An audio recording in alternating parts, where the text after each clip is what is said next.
Hi and welcome to my awesome stream. This is too loud. That's also too loud. I need to switch playlists. Hang on. Can I just do this? No. That's a little better. Hi. This is another just sort of stream on a whim. 3 years ago, apparently, I had to check. It was 3 fucking years ago. I did a stream where I basically just turned on a stream and just tried to, like, teach fundamental theory about playing piano. Just to see how well I do. And I think it was alright. Covered some things. Some people have said that they liked that stream. I've also had friends that have been trying to, like, learn piano lately, so the thought about teaching music has been on my brain again. I didn't, like, do any prep for this stream insofar as, like, getting questions or preparing anything, so we're gonna be firing from the hip. But here we are. Where did my webcam go? I think I pressed my wrong... There he is.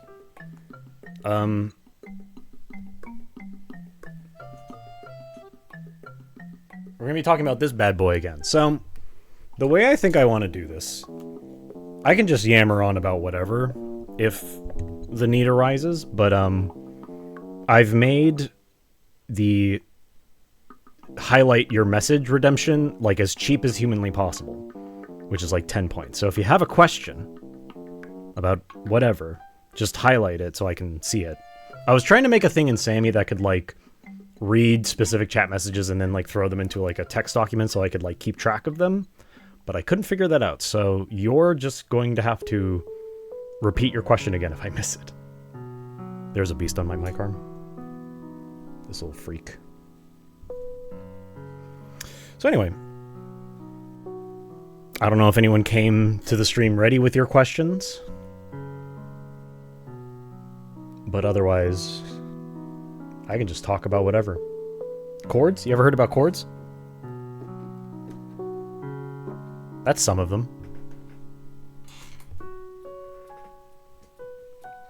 Anyway, the reason why I want to do this is because I think it would be too... Oh yeah, you can't. Now you can. That's some chords. The reason why I wanted to do this, because I think it would be too saccharine to say, like, anyone can do music, anyone can be a musician, but I do think that there's a lot of people out there who are like, I'd really like to be able to do music, or I wish I'd gotten into music earlier in life so I could do it. It's too late for me now, you know, so on, so forth. In those cases, the only thing that's keeping you from learning music is just the desire to do it, which I get not wanting to practice. I don't fucking practice my instruments ever. Well, almost never. I'm very bad at that. But in terms of, like, oh, I don't have a very good sense of pitch, or, oh, my dexterity's not very good, or, oh, but, like, all these sorts of things to get self-conscious about, that's not the thing keeping you from being good at music. It's just, like, going forward and trying to understand concepts and trying to frame these concepts in a way that makes sense to your brain. Because, like, there's, like, especially learning theory. Theory is something I care a lot about, but it's also the sort of thing that gets, like, incredibly overwhelming really fast if you're just kind of like, what do all these numbers mean? What do all these words mean? And you listen to people talk about theory and it's just, like, a different language. That's overwhelming. But the thing about theory is that there's multiple ways of teaching it. That one may not work for you, but maybe another style will. So we are going to try to see if you can learn something about music today. Will you be an ace composer by the end of the day? Probably not. But basic things. Little steps first. In fact, I'll just start with avenues of making music. I do not use... If you just want to make music on the computer and you're instrument agnostic, there's a DAW, free DAW called Reaper. Free open source DAW called Reaper. I have barely used it, but it's free and lots of people can do tons of shit with it. There's also other ones too. There's like NMMS or something like that. Either way, you don't need to shell out a bunch of money to get a DAW. You can just get a free one, toy around in it, load sound font files that you get off the internet. There's lots of ways you could just play with music and make music for free. LMMS, yeah, that's what it's called. What is a DAW? That is a digital audio workstation. It is a program in which you can make music happen, either by recording music through a microphone or through a line input from a guitar or something like that, or you input MIDI, or you set notes manually, and then it'll kind of play them for you, and you can like set tempo and all the things. Basically, you can use it to just make music. It's what everyone uses. There's different scales of them, obviously. There's like free ones that you can get, and then people in like the higher end are using like Pro Tools and shit like that. Yeah, and even just like, you don't need to start music with the intention of being like a great musician. You can just start learning and trying to make music because it's fun. It's enriching, you know? Same thing with drawing. Like, I'm not amazing at drawing.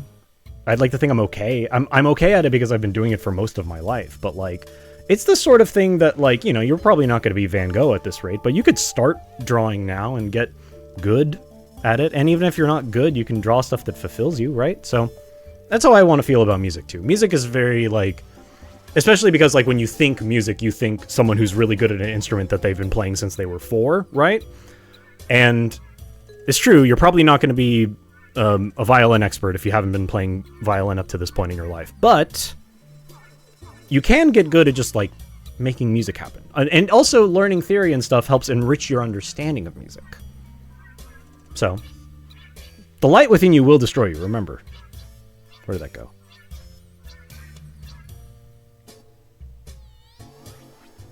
Remember.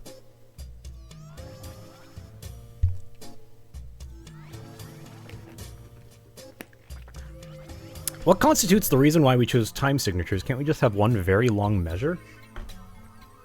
That's a good kind of big picture question. I think it's just because it's easier to understand.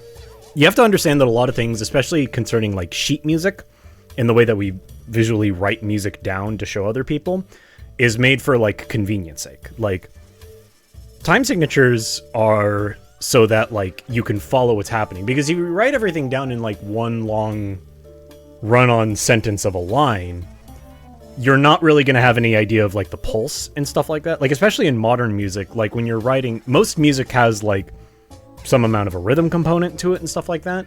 And the rhythm's probably not just going to be a freestyle, just the drummer does whatever they want. They're probably keeping to a pulse. And when you start to like, I mean, you could probably think of this yourself just by listening to like pop music. There's like key points where like music starts and where it changes and where like dynamic things may happen. You know, you'll realize that that's all because music has like, it goes for this many bars before this happens, and then it goes for this many bars before this happens. And that system of timing is like integral to music. So that's why we have like time signatures, because we have to know what the pulse is. Like when you see like the two numbers, what that is one of them pertains to like what you're reading on the sheet, but the other one pertains to kind of like the pulse of the music and how you feel it, which is important. Yeah, it's just punctuation. It's like the punctuation of music. It's the same reason you wouldn't just write a run-on sentence, because it would be hard to read, you know?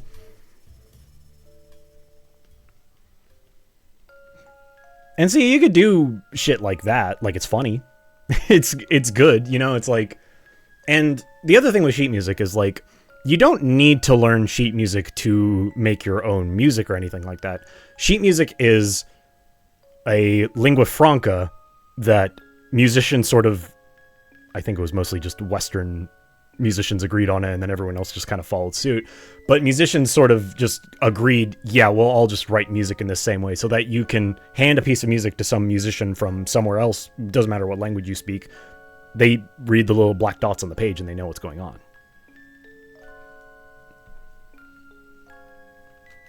Yeah, exactly. It's not a requirement. So if you can't read sheet music, don't let that be the barrier to entry. It is a barrier to entry if you're like, I want to learn how to play Debussy songs, and then you buy a book, here's a bunch of Claude Debussy songs, and it's like, oh fuck, I can't read this. You know, then you need to read sheet music, but... Will the stream be archived? Yep. I'll try. I mean, I usually just export them to YouTube as soon as they end.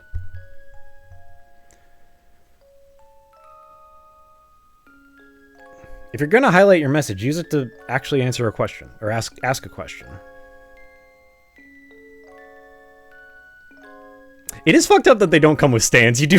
That's how they get you. You buy your keyboard and you're like, oh fuck, this has nothing to stand on. Shit. And then the other problem is like if you go around with, like, I work for an event company and we have a lot of like backline and musical instruments and we just have like too many keyboard stands. I keep meaning to like, oh, I don't really need one because I have one, which is really all you need.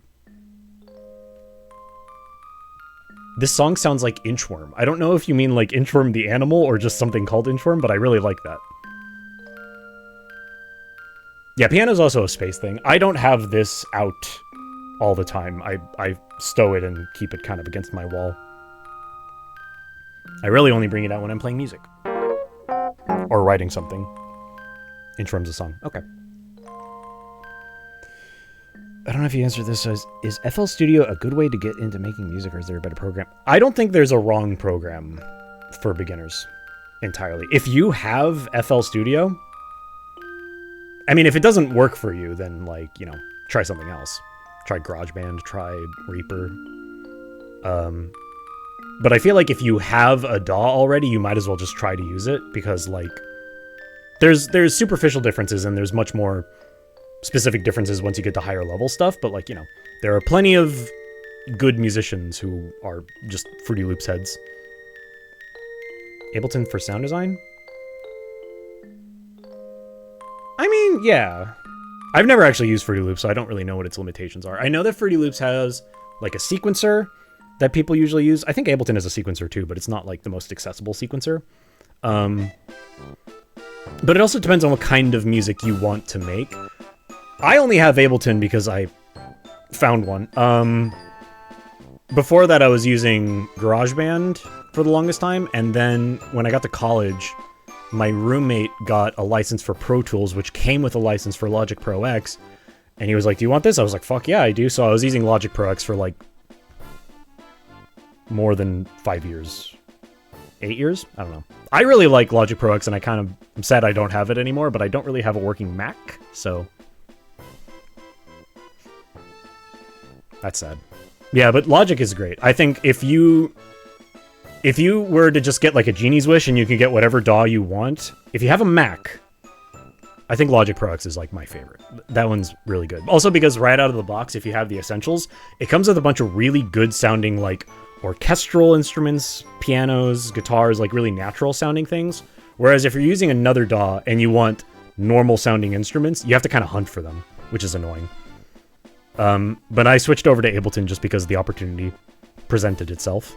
And I've had to adapt to it because I really don't like lots of things about Ableton's interface. But Ableton is also, I think, in the real world, I say, in terms of people, professional musicians, I think Ableton is mostly used as like a live tool. Like you record stuff, you play it back, you have like live playback and stuff like that. But I don't know, I just use it to make music.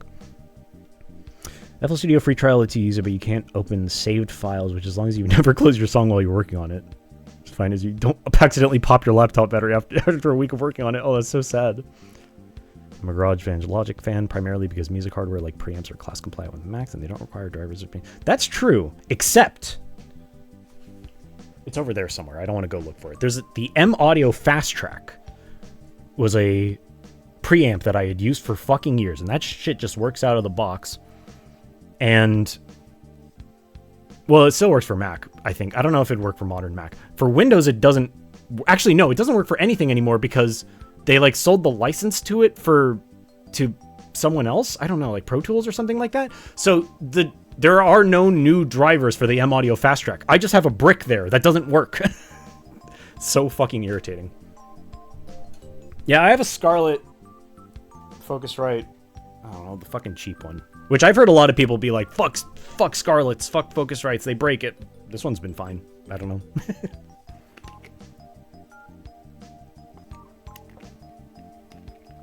Playing guitar through a DAW on Windows gives me... Yeah, no, like, if you're recording guitar, you don't want to be hearing what's coming out of the DAW. You want to be hearing what's coming out of your preamp.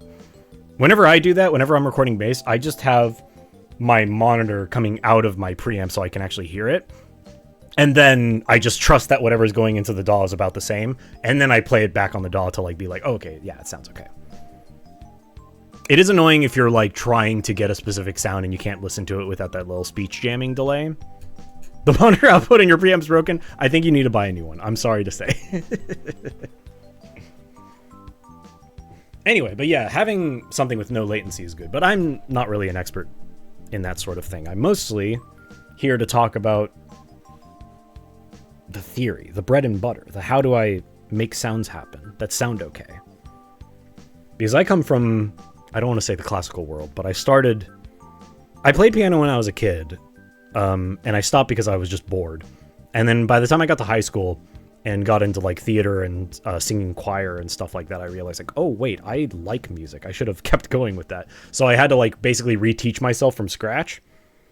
And for me, one day I asked my brother, can you teach me how to play a major chord and a minor chord?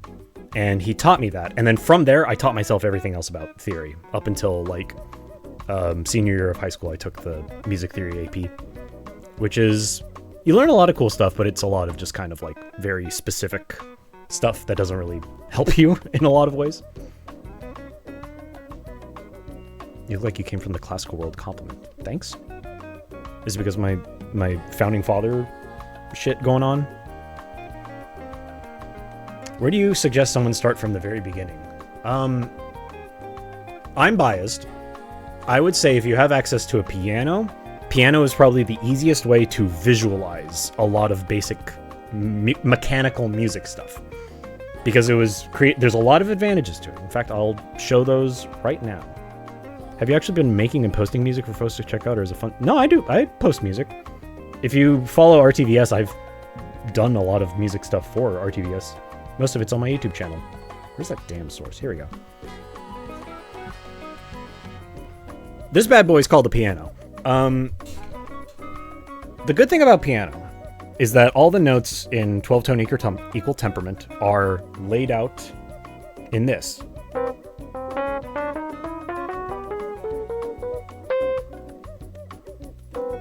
That's an octave. You'll notice that the system of keys repeats itself going all the way up. You know, on guitar, it's the same deal, except that it's like, you might not understand why guitars are tuned in fourths, except for the one that's tuned to a fifth. And then, like, why, you know, with saxophones, why are they tuned to, like, B flat, or brass instruments are tuned to, like, B flat and stuff like that. So there's all these, like, you can learn music on any instrument, but there's, like, a sort of weirdness to either of them. Although guitar is really good to learn on because it's really easy to play chords. And all you have to do is just learn like one scale, and then the scale works if you move it up and down. But I don't think you build a very good arsenal of like the differences between notes. It's all kind of the same to you. Either way, it doesn't really matter. The point is, I grew up with piano, so I think piano is like the easiest way to learn this sort of stuff. Is it too disruptive if we ask you to define some of the terminology you are using? No, please tell me if you don't know what a word I'm saying means. Because I think that's important to demystify music, is to put things in really plain terms that people can understand. Anyway, one good thing, if you start your musical journey, one of the first things you'll learn about is scales and keys. And all that doesn't really matter, because the most important thing is that if you start at this note, and then play all the white keys, that's called a C major scale, which is a complicated thing with a lot of structure and a lot of things. There's a lot of what's the word I'm looking for? There's a lot of baggage that comes with what is a key, what is a scale. You have to learn all these things, but all that you need to know is that you can play pretty much many songs just by pressing these. That's pretty much all you need to start off with, especially like when you're learning.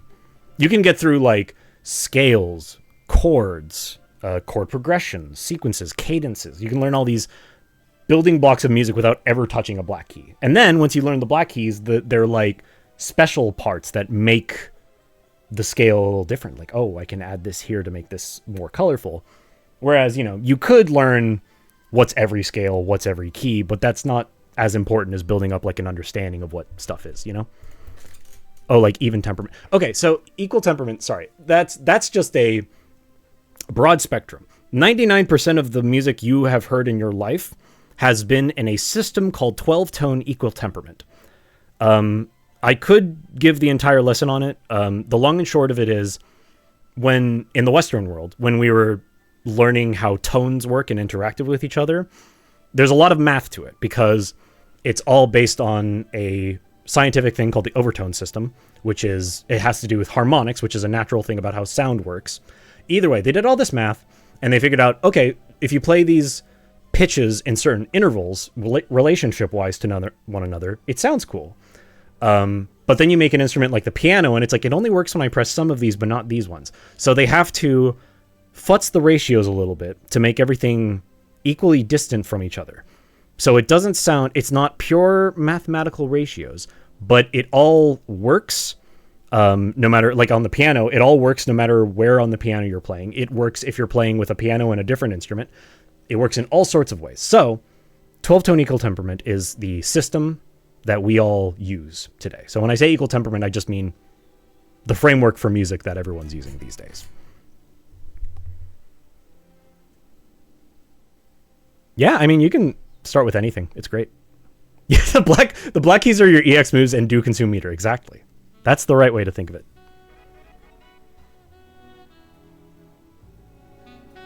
I love this cover. Major sucks though. What if I want to go minor? You write it in A minor. Same keys. There you go. You don't have to touch a single black key for natural minor. You have to touch a black key if you want to do other stuff. Anyway. I thought major and... Hang on, I have to allow this term because you said foot, which is still blocked in my chat for some reason. You always thought major and minor referred to the foot pedals on pianos. That's interesting. Yeah. I don't think the pedals... I think they do have names. On a normal big piano, the right one is the sustain pedal. One of them is like the sort of sustain pedal, where if you hold a note, then press the pedal, it only sustains those notes that you have held down. And then the left one is... There's a Italian word for it, but it makes everything quieter because it shifts the entire keyboard off to the side. And then every time you hit a note, you're hitting like 3 different strings with a hammer. So if you shift it over to the side, it's only hitting like 2 strings, so it's quieter. Rehearsal pedal, that's the word. Do you have a favorite note to start at when writing music? Not usually a favorite note. I have keys that I like, which sort of transitively does work out to like favorite notes. The thought process behind starting a piece of music. Now, that's an interesting one. I think that's different between every single person, and you have to find what works for you. But it depends on the type of music you're doing. I think if you're making, like, EDM, per se, or just, like, pop music, per se, there's lots of places you can start from. You can start with a beat, like making drum patterns. Like, especially if you're working, like, Fruity Loops or programs that have sequencers where you can visualize, like, here's what one measure looks like, and then I can press this to have 1, 2, 3, 4, and then and 2, and 3, and 4, and then like, oh, little bits, and then you hear it like looped. You can like make a beat pretty easily. Sometimes I play bass. I like sometimes starting from a bass line. Sometimes I start from a chord sequence. Sometimes I start from a vague idea, a melody, you know? I've had songs where, if you've watched the Spampton streams we did, Spampton Value Network and the Spampton Love Network, the songs that I made for those, some of the songs I made for those, were kind of a challenge I made, imposed on myself, where I had this sax solo sample that had just been sitting on my computer for a while, like an entire sax solo that had been uploaded to a website called Looperman, and it was like just that, no musical information other than what the saxophone is playing, and I was like, I want to like make a song out of this. Like, I can hear what the saxophone is doing. Now I'm building all the building blocks around it. So that was a fun way of going about it. It was a kind of like a special challenge to myself. But, you know, you can do weird things like that too. There's no right or wrong way to start a song, I think, but it does take a certain amount of like familiarizing yourself with music, what you like in music, what you associate strongly with music. And then you go through there. There's something to be said about like, whenever I make a song, I usually start with like chords first. I start with chords and I just kind of have like the timing, the chord progression, the vague harmonic structure, maybe a melody, and then from there I kind of split off and start adding all the other parts. Okay, wait, chance for me to ask. I do not know what a key is at all, despite trying. I've not played piano in 20 years. A key? What's the simplest way to explain what a key is?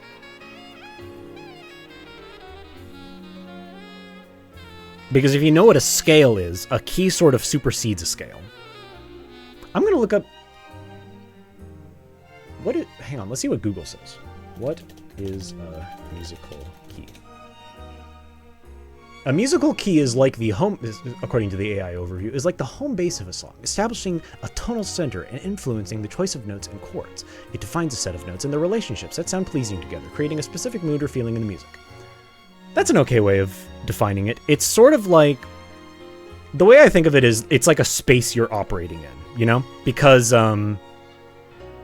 if you're playing in the key of C major, you are predominantly using the notes from the C major scale. But not always, because there's various... It's getting too loud. That was good. There's various modulations, there's various tricks you can do that don't always involve the keys from C major, the scale of C major. It's also confusing because like these are piano keys, but keys is like a song thing. Either way. But a key is basically a musical space you play in that has a center that you usually go back to. That's the part that people call home or tonic, a tonal center. That's really the only thing that makes a key a key. The thing is, once you get into higher level stuff, you realize that the actual relationships are so loosey-goosey that you can kind of... I mean, if you've heard Giant Steps, the song by John Coltrane, that song changes keys like every 2 measures, which is like, it's crazy. No one with like a passing interest in music gives a shit about Giant Steps because it's like crazy high level math going on anytime you have to like play it or parse what's going on. But it sounds crazy and it's cool because it's just like jumping chords all the time, like jumping keys and like moving around the circle of fifths, which is a whole other way of associating keys with each other. So, you know, fucker, get back there. When I was in choir, the teacher would play a piano note and then tell me to match it with my voice. I had no idea how to do that. Does that mean I'm tone deaf? I can tell the differences between notes, but I can't match it without hearing another person do it first. I wouldn't say you're tone deaf. If you could match it by someone else doing it, okay, because that's actually interesting. If you couldn't match it from a piano note playing it, but you could match it from another human doing it, that suggests a level of tone awareness that is not tone deaf. But it's not like perfect pitch awareness where like I can hear any tone and recreate it. But hearing another human do it, you're like, oh, I can do that. And then you do that, right? So it's the sort of thing that you can practice. And I think that's also an important thing to cover. If you don't have a good natural sense of pitch, you can get better at it. I don't really know if there's like I think there are people who are really and truly tone deaf. But it's infrequent. I think you probably have a decent sense of pitch. You just need to train it. And often the way of training it is just like doing choir. My old choir director used to do a thing where just like every day before we heard any music, like we got all warmed up and everything like that. It's like, all right, I'm going to play a C. Everyone hit middle C right now. And then they like do it. And then we all check our work, you know? So it's like, if you do that sort of thing every day, you start to develop like more of like not just like this is what the sound sounds like, but also associating it when like I hear that, then I make this sound. Because singing, it's not really a muscle thing. It's like you're a bagpipe that's pushing air and vibrating at a certain pitch, but it's a thing that your body can remember how to do. So like if you take voice lessons, you learn how to like breathe and control and how to use breath support to control what note you're hitting and how cleanly you're hitting it and stuff like that. That's all stuff you can train your body to do and your body will remember doing it. It's the same thing with pitches. So like it takes some work kind of aligning your ear with what your body's doing, but it's totally possible. Your choir director was horrible. She just assumed everyone had a baseline level of music knowledge and we didn't. That's the real kicker. And there's nothing like that that'll make you feel like, God, I'm dog shit at this, than a bad teacher who doesn't teach you shit, you know? That really sucks. I'm sure you're fine.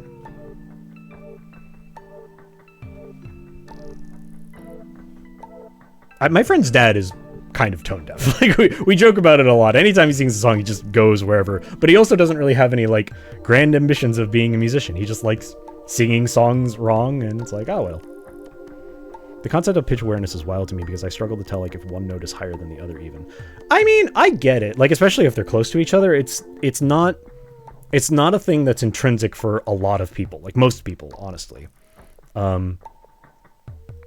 It's something you learn, and it's something you can only learn by doing it a lot. It's like a language, really. Just like you do it a lot, you listen to the stuff over and over again, and eventually your body just kind of gets used to hearing when something is higher or lower, and you can associate intervals and stuff like that.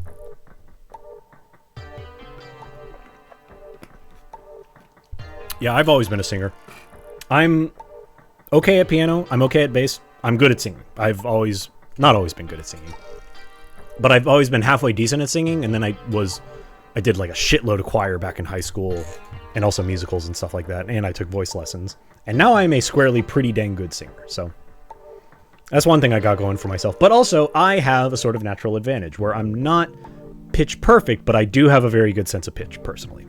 I'm very good at hearing a note and being like, oh, that's this note. Not like off the top of my head, but I can be like I hear a song and go like, okay, got it. How do you take down ideas for a song when they come to you? Usually what happens is I think of something and then I dictate it like via a voice memo to me. And sometimes it's as simple as like, it should go like do do do do do do do, and then like this would happen, you know. So that's genuinely what I do for the most part.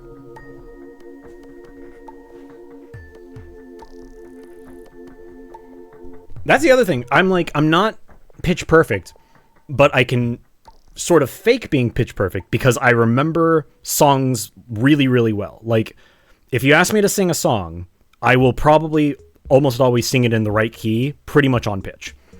Just because that's how my brain works. I can't like sing something in a different key on command. So what I do is like, okay, well, I know that the first note of what's a good song? There's a choir song I learned in high school that starts on an A. So I know, because I remember that song, I remember that A is wait, that might be wrong. Damn it. What was I singing? No, I was right. Close enough. Either way, you get what I mean. Funny, when I took poetry, my professor told me I had intrinsic knowledge of meter, which is natural emphasis people put on words which is used in music. I mean, that's something. Poetry is just 1 degree removed from singing. And also that meter does really apply when you play an instrument too, especially like a vocal instrument, or a wind instrument rather. You only know what C sounds like because you can imagine middle C on the piano. Yep, sometimes it's that simple. Because if you can imagine what middle C is, and you learn like intervals and stuff like that, you can probably construct C major on the fly. Like,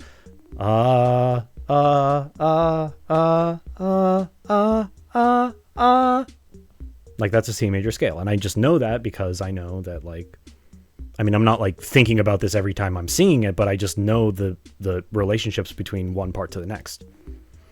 Like, that's why like solfege exists, because if you associate it with like do, re, mi, fa, sol, la, ti, do, it's like much easier to make those weird jumps out of nowhere if you kind of have a word to anchor yourself to it. So it's like do, so, no, do, so, do, so. See, I'm like, fucking, I'm terrible at this, but that's one way to do it.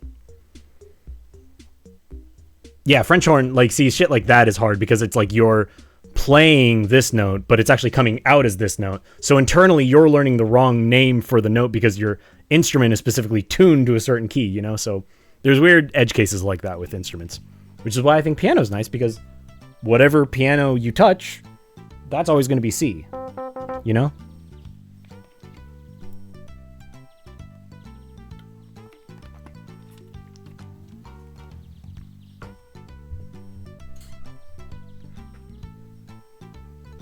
Were there any questions I missed?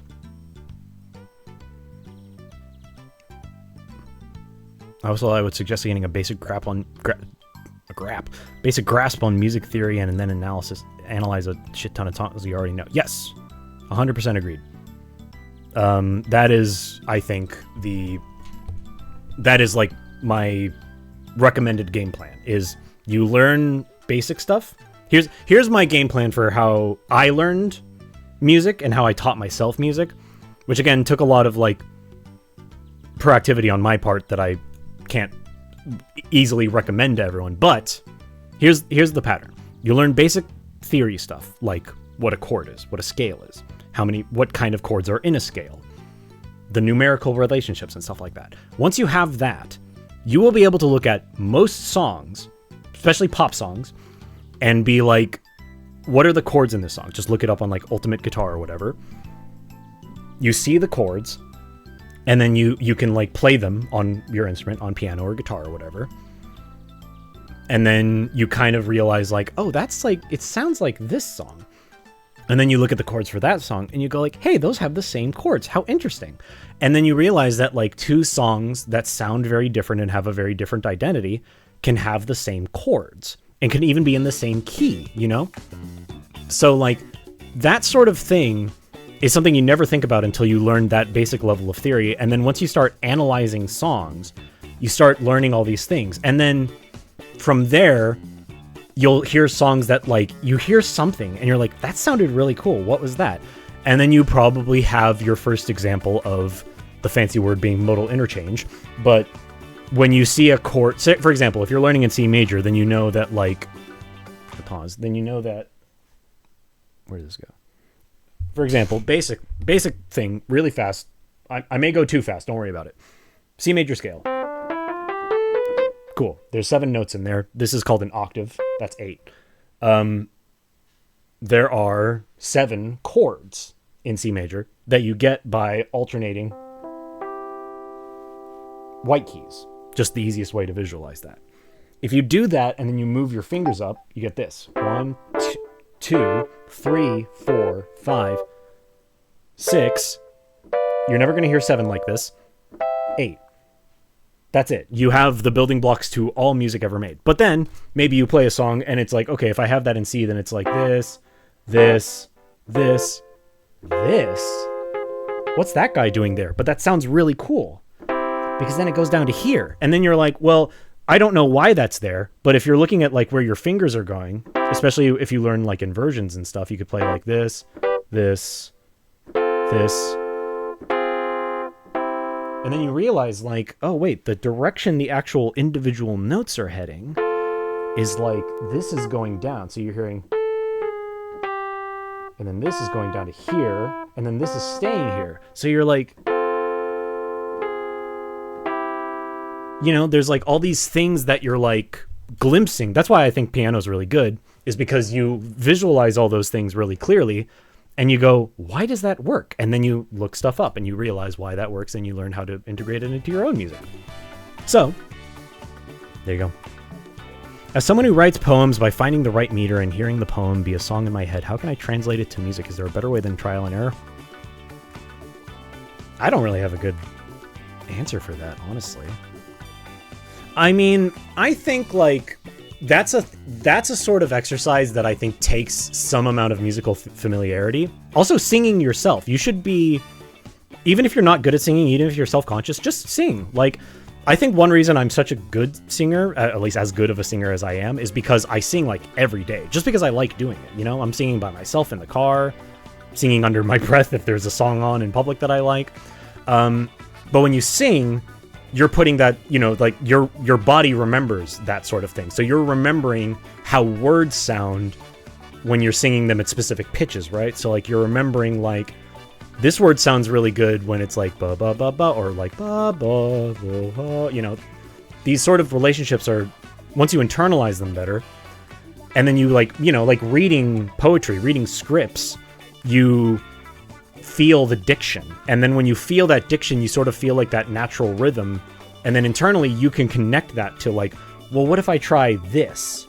You know, like a long legato phrase, maybe, and it depends on what the words are too, right? Like maybe that is better suited by like a rising tone. Like if the words embody some kind of like ascension, or some, maybe not ascension is the right word, but like some kind of rise some kind of scaling up in intensity, maybe your notes start ascending themselves, like starting here and going up, you know. There's little things like that, and it's very colorful and it's very playful.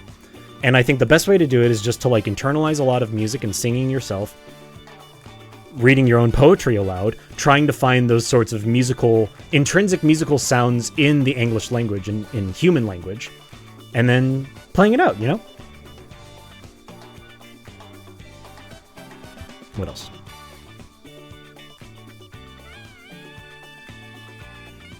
Somehow I know more about the Greek modes than I do chords, probably since I learned them in that order. The only chords I can identify are fifth power chords. That's interesting.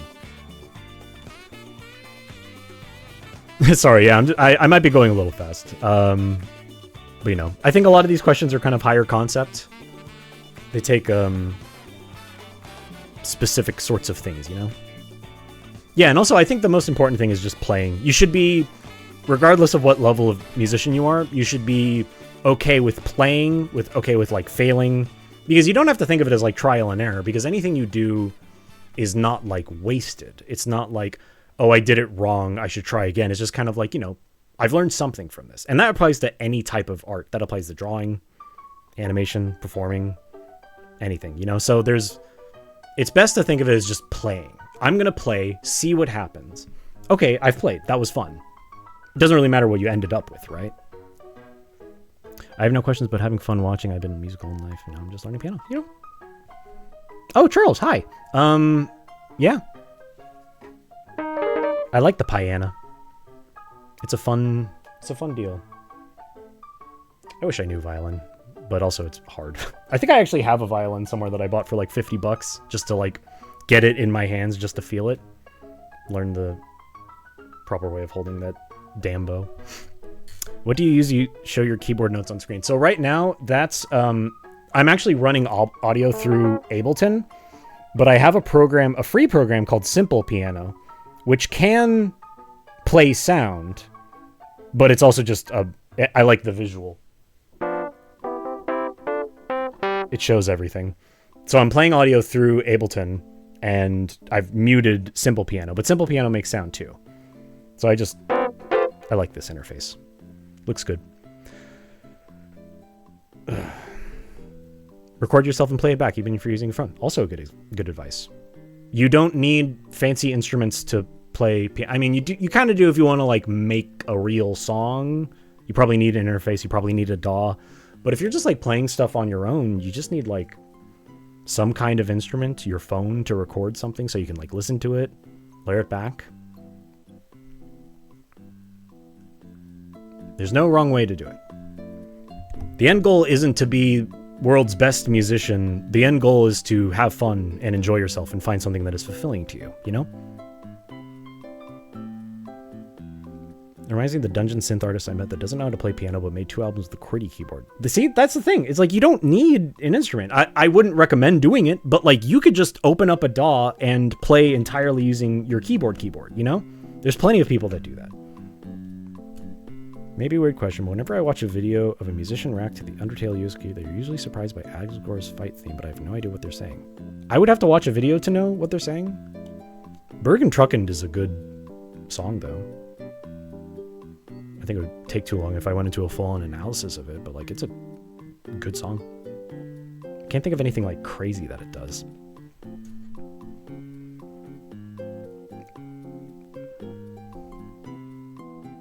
Yeah, I'm sure that doing recitals in like Catholic schools is like a really bad way to develop that love for it, because you're just feeling like you're working on something and then failing when you fall short of it.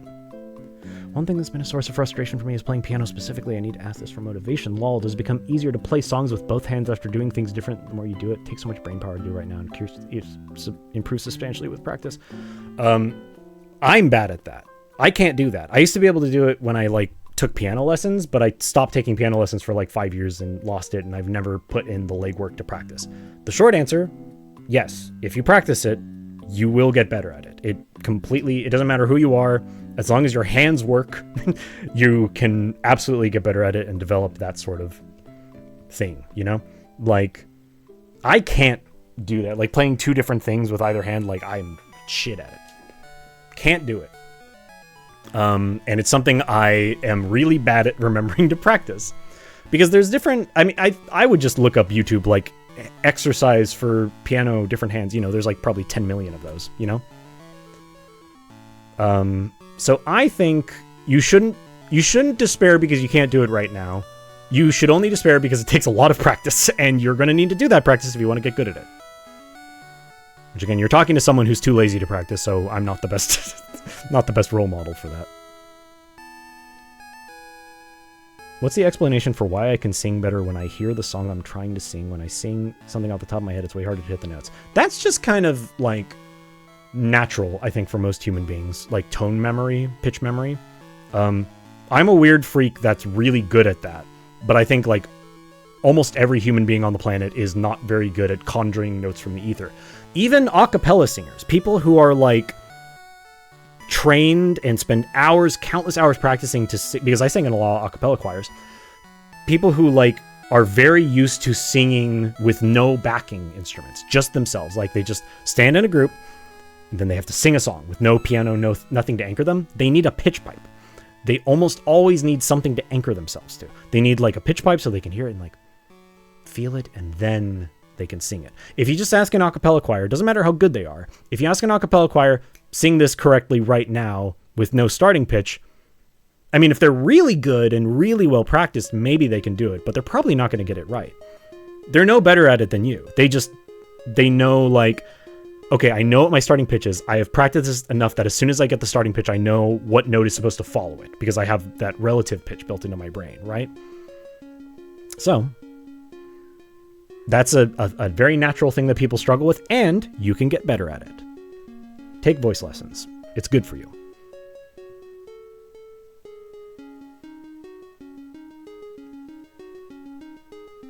Fuck, what do you mean I have to sow to reap? So true.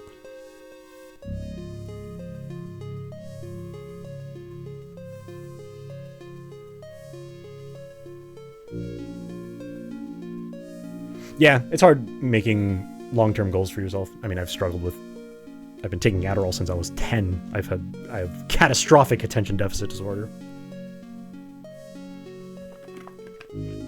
That's the reason I didn't stick with piano as a kid, because I was just, like, bored. I wasn't getting what I wanted out of it, which was I want to play more video game songs, and it wasn't going fast enough, so I was like, this is boring. I don't want to do this anymore. And then by the time I was, like, 15, I was like, oh shit, wait, I like music a lot, actually. I should have kept going. Damn it. Yeah, and also it's like, it's a memory thing too. Like, if you haven't heard a song in a while, you're probably going to forget what the pitches are. Like, I've got a really good pitch memory, and even I forget what a song sounds like if I haven't listened to it in a while, you know? That's just it's a natural failing of human memory. How long after you started music did you write your own first piece? That's actually a great question. I think I tried writing a song. I want to say I started learning music in earnest when I was probably 15 or 16. I think by the time I was 17 or 18, I tried writing a song for someone, and it wasn't very good. And then for my music theory AP final, I had to compose a song, like sheet music and all, to be played in front of class, which I didn't get a chance to rehearse, so that went badly. But I think the song itself was actually pretty good. And then I just kind of, like, kept writing little tiny songs, like little bits of... The thing that I think actually helped me the most was, like, once I proven that I could make songs, I had people ask me for songs. Like, I had probably, like, freshman year of college, I had a friend who's like, hey, you make music, right? I'm making a game for my game class, and I want, like, a shoot 'em up song. And I was like, cool, I can do that. That's fun. You know, it wasn't very good, but I got to make a thing with no stakes or no money on the line or anything like that. I also did a lot of, I did a couple of musicals in college with a student theater group, and I did a lot of the heavy lifting for all the music. For, like, there were, like, 3 whole shows where I just made the tracks myself, which involved a lot of transcription, which involved a lot of reading sheet music and stuff like that. So even though that wasn't composing music, that did strengthen a lot of my gears and stuff like that. So I think the short answer is I wrote my first song, like, maybe a year or 2 after I started writing music. I think you could start writing Depends on, like, see, the thing I struggle with, I'm bad at writing lyrics. Like, I can write stuff like essays and fiction and prose, whatever you want. I'm really bad at writing lyrics in a way that sounds natural and good to me. I've really only written like one song with lyrics that I'm like, that was all right. I did an okay job. And it's something I'm trying to get over. I'm trying to write more like music, songwriter music, but I just, you know, I have a hard time with it, so I just don't usually. But some people, I think, might have an easier time with that. And if that's easy for you, then the only thing stopping you is picking up a guitar and learning 4 chords. Simple as, you know?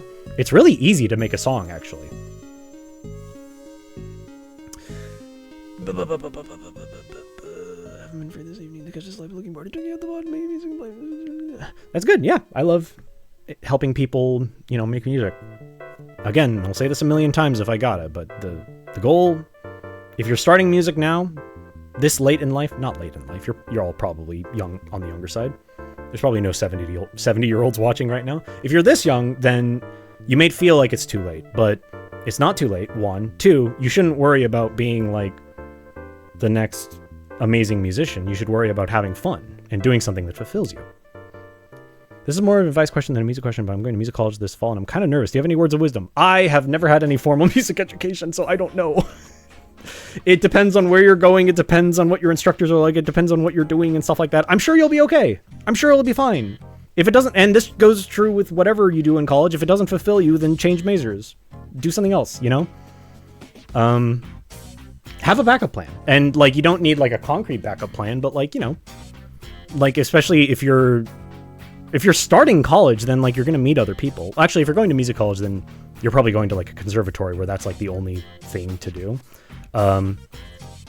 Worst case scenario, you have to drop out, which sucks. Feels bad, but, like, you know, if it's not fulfilling to you, then, you know, go work towards something else. But you're probably going to have a good time, or at least you're going to learn something or fall into some kind of niche.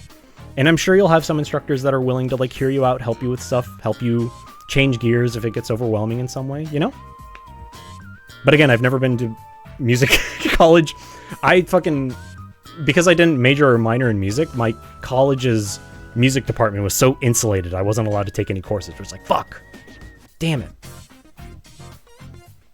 I started out by making music for my TV RPG campaigns. Yeah, exactly. You can just, like, make music for whatever. Just, you know, have any excuse to make music. I feel like a lot of sounds I would put lyrics on would be derivative, especially since I mean, what do you mean by derivative? Do you mean derivative like this sounds like something else? Like this sounds like I'm copying someone else or copying another song? If that's the case, don't worry about it. Your work is not getting checked. You're not making songs for, I mean, unless you're like going to music college, but like you're not making songs that are going to be reviewed and audited, you know? Just like if you realize this sounds kind of like this, you go, ah, shoot. And then you just keep going, you know? I've done that plenty of times with lyrics notwithstanding. I think, you know, being derivative is fine. Being derivative is a natural part of how humans create stuff, you know? So don't let that be the thing that stops you. If you worry about it, that's natural, but you know. Oh, this new Deltarune hype has made me want to get back to learning how to make music. Yeah, exactly. Like, I think Deltarune is like the impetus for like 1 or 2 of my friends being like, damn, I should learn how to make music. And like, I think like Toby Fox wasn't the sole reason, but Toby Fox was one of those shining examples of like, you know, when Undertale came out, it was just like, damn, he just did most of that himself. That's great. I want to do that, you know? Mike, what is my background? Oh, wall, mostly. I've dropped 3 times out of 3 different post-secondary institutions. It's not the end of the world. Exactly. Very important. It's not the end of the world if you have to drop out of school. Does suck, but it'll happen.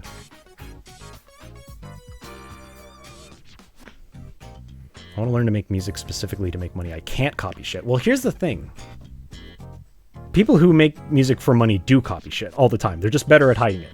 Sometimes they're not better at hiding it and they get caught. And it's very funny. But the trick is, here's the thing. And actually, I think this is another important point that I haven't touched on yet. Half the battle of getting good at music is not... I mean, half the battle is like learning theory, practicing your instrument, learning all these base principles, learning how to work with other people, blah, blah, blah. The other half, probably the more important half, listen to a lot of music. Just keep listening to new music. Keep finding new music. If you have a genre, I've never really been a rap or country guy, listen to rap and country. Ask people, what do I listen to? Give me recommendations. Listen to more music. And if you build a more thorough arsenal of stuff you listen to, you'll find stuff that you like and it's fulfilling and nice, but also you start building a better encyclopedia of sounds and things that people have done. And whether or not you can like analyze every single piece of music and be like, interesting, you should just be listening to music for fun, singing along to it, listening to it whenever you're interested, just listening to new stuff. Because the more thorough you are in engaging with new music, the better tools you are given to make your own music or think of music. And so the art to being derivative and not feeling like, oh, I'm being derivative, is the fact that if you make a song and you're like, I'm going to steal this from this song, this from this song, this from this song, this from this song, this from this song, and this from this song, no one's going to really pick out those little bits. And if they do, they'll just be like, oh, it's like that song, And also, like, even if you are derivative, just for the sake of learning, and you said you're trying to make money doing it, but, if you're just starting now, I'm not to discourage you, but it is like, that's a thing you have to work up to, right? Because no one's going to hire you right out of the gate to make music if you haven't been doing it for very long. But, like, I know someone who was so inspired by, I think he always kind of wanted to make music, but he was so inspired by Spampton, specifically, and Spampton's theme in Deltarune Chapter 2, that he just started, like, recreating Spampton's theme, making these, like, derivative Spampton music songs, to the point that, like, he made, like, a lot of music that all just sounded like Spampton's theme. And it's like, none of that was wasted. None of that energy or effort was wasted. He learned new stuff every time he did it. That was just his avenue of tackling it, which is, one, really funny, two, perfectly fine,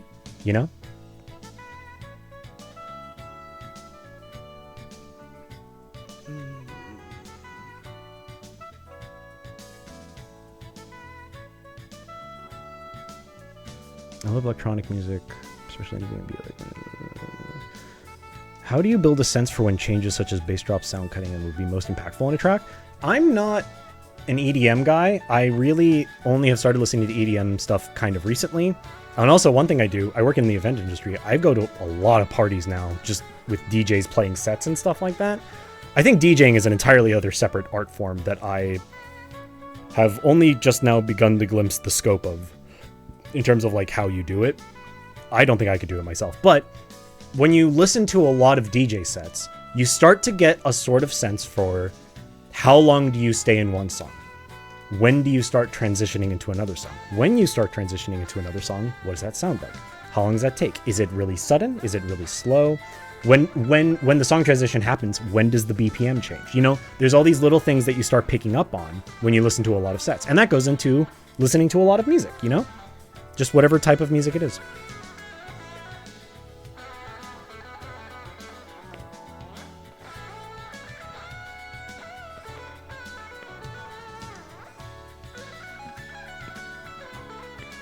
Take a bit of time here to say I love Plunderphonics so much. Just taking short little samples of songs that sound good to you and making your own shit. Yeah, exactly.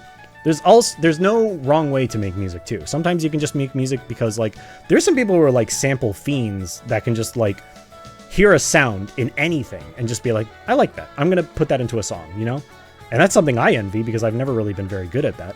Only very recently have I started thinking about like sampling, like where you can apply sampling in music,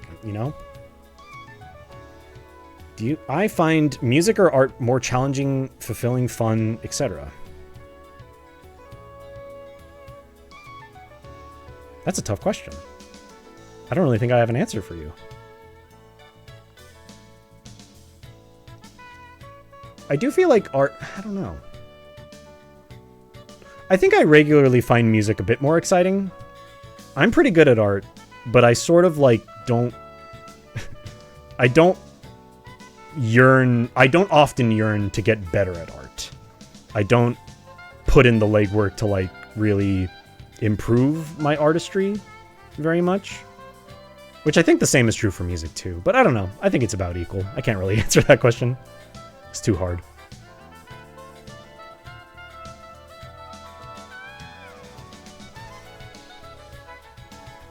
I think exploring is like a very important part to like increasing your musical palette. Like I said, increasing your musical palette is like half the battle of becoming halfway decent at music, you know? It's not all just, oh, I don't understand theory and oh, this, you know, there's different avenues that you can tackle making music. Maybe like you don't really get like playing piano or theory, but like DJing just makes a lot of sense to you. That's musicianship in its own way. I've heard some like fucking kick-ass DJs that it's like, they may not understand like X and Y about music theory, but they understand music in a very particular way, and they're able to use that in a way that people like, you know? That's cool.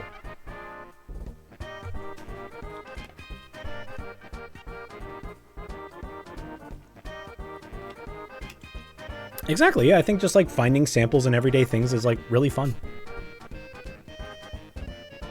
Oh yeah, Sean Musabi was like a fucking... I think he's like a trendsetter. Like that was that sort of SoundCloud era in like 2013 to 2015 or something like that. That was like a turning point in a lot of like internet music, for lack of a better word. Music theory is good and has its uses, but I think it sounds good to me, so it'll probably sound good to other people too. Theory has a place as well. That is entirely true.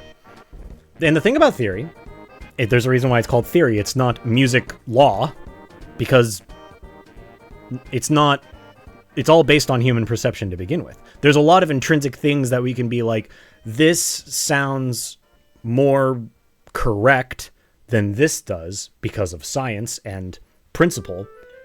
But there's no wrong way to make music. And in fact, there's people making music now that, like, if you transported back in time like 100 years ago, people would be like, what the fuck? This is not music. What are you talking about? You know? That's just how it goes. Yeah, music theory is a tool by which you can expand your own perception and understanding of music. It is not a set of guidelines and principles that you need to follow to have music work properly. It is what it is. It is a theory.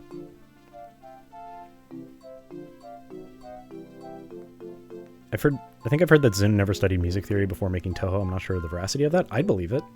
I mean, like, you can get really far. Here's the thing. If you want it, you'll get it. You know, and that applies to anything. And if you just really want to be good at music, and the only thing you have is like a computer and a tracker, you're going to learn how to do it, you know? Do you have any pointers for understanding rhythm better? It's the area of composition that I feel like I have the weakest grasp on, because a lot of it seems very instinctual on some level. I think that's also something you can learn, but I kind of get you, because I don't think I have an amazing sense of rhythm. I also think like my own physical sense of rhythm is kind of bad at times. But I think really just like learning a lot of music and hearing different rhythms, especially outside of the Western world, you're going to be hearing a lot of more interesting rhythms. From like Afro music, Caribbean music, you know, all sorts of different examples. Weird polymeters and stuff like that. There's all sorts of interesting rhythms that, like, I feel like they can, if you understand music well enough, you can hear a cool rhythm. And like, even if you just have to like look at the waveform of it on a computer, you can be like, all right, this weird pulse sounds good by playing like a note, da da da da da da da da. You don't have to know like what that's called. You just have to be able to like articulate it, sing it, be able to put it onto like a line in a DAW, you know? So I don't really have any discrete pointers, but I do think it is the sort of thing that you sort of learn by analyzing music. If you can find a MIDI, if there's a song that has like an interesting rhythm that you think is interesting, you should open up the MIDI and look at it. Either put it in a sequencer or just look at it in like a MIDI roll in a DAW, and you can see what the drums are actually doing. And then usually your DAW will have like notes separated, like 1 and 2 and 3 and 4.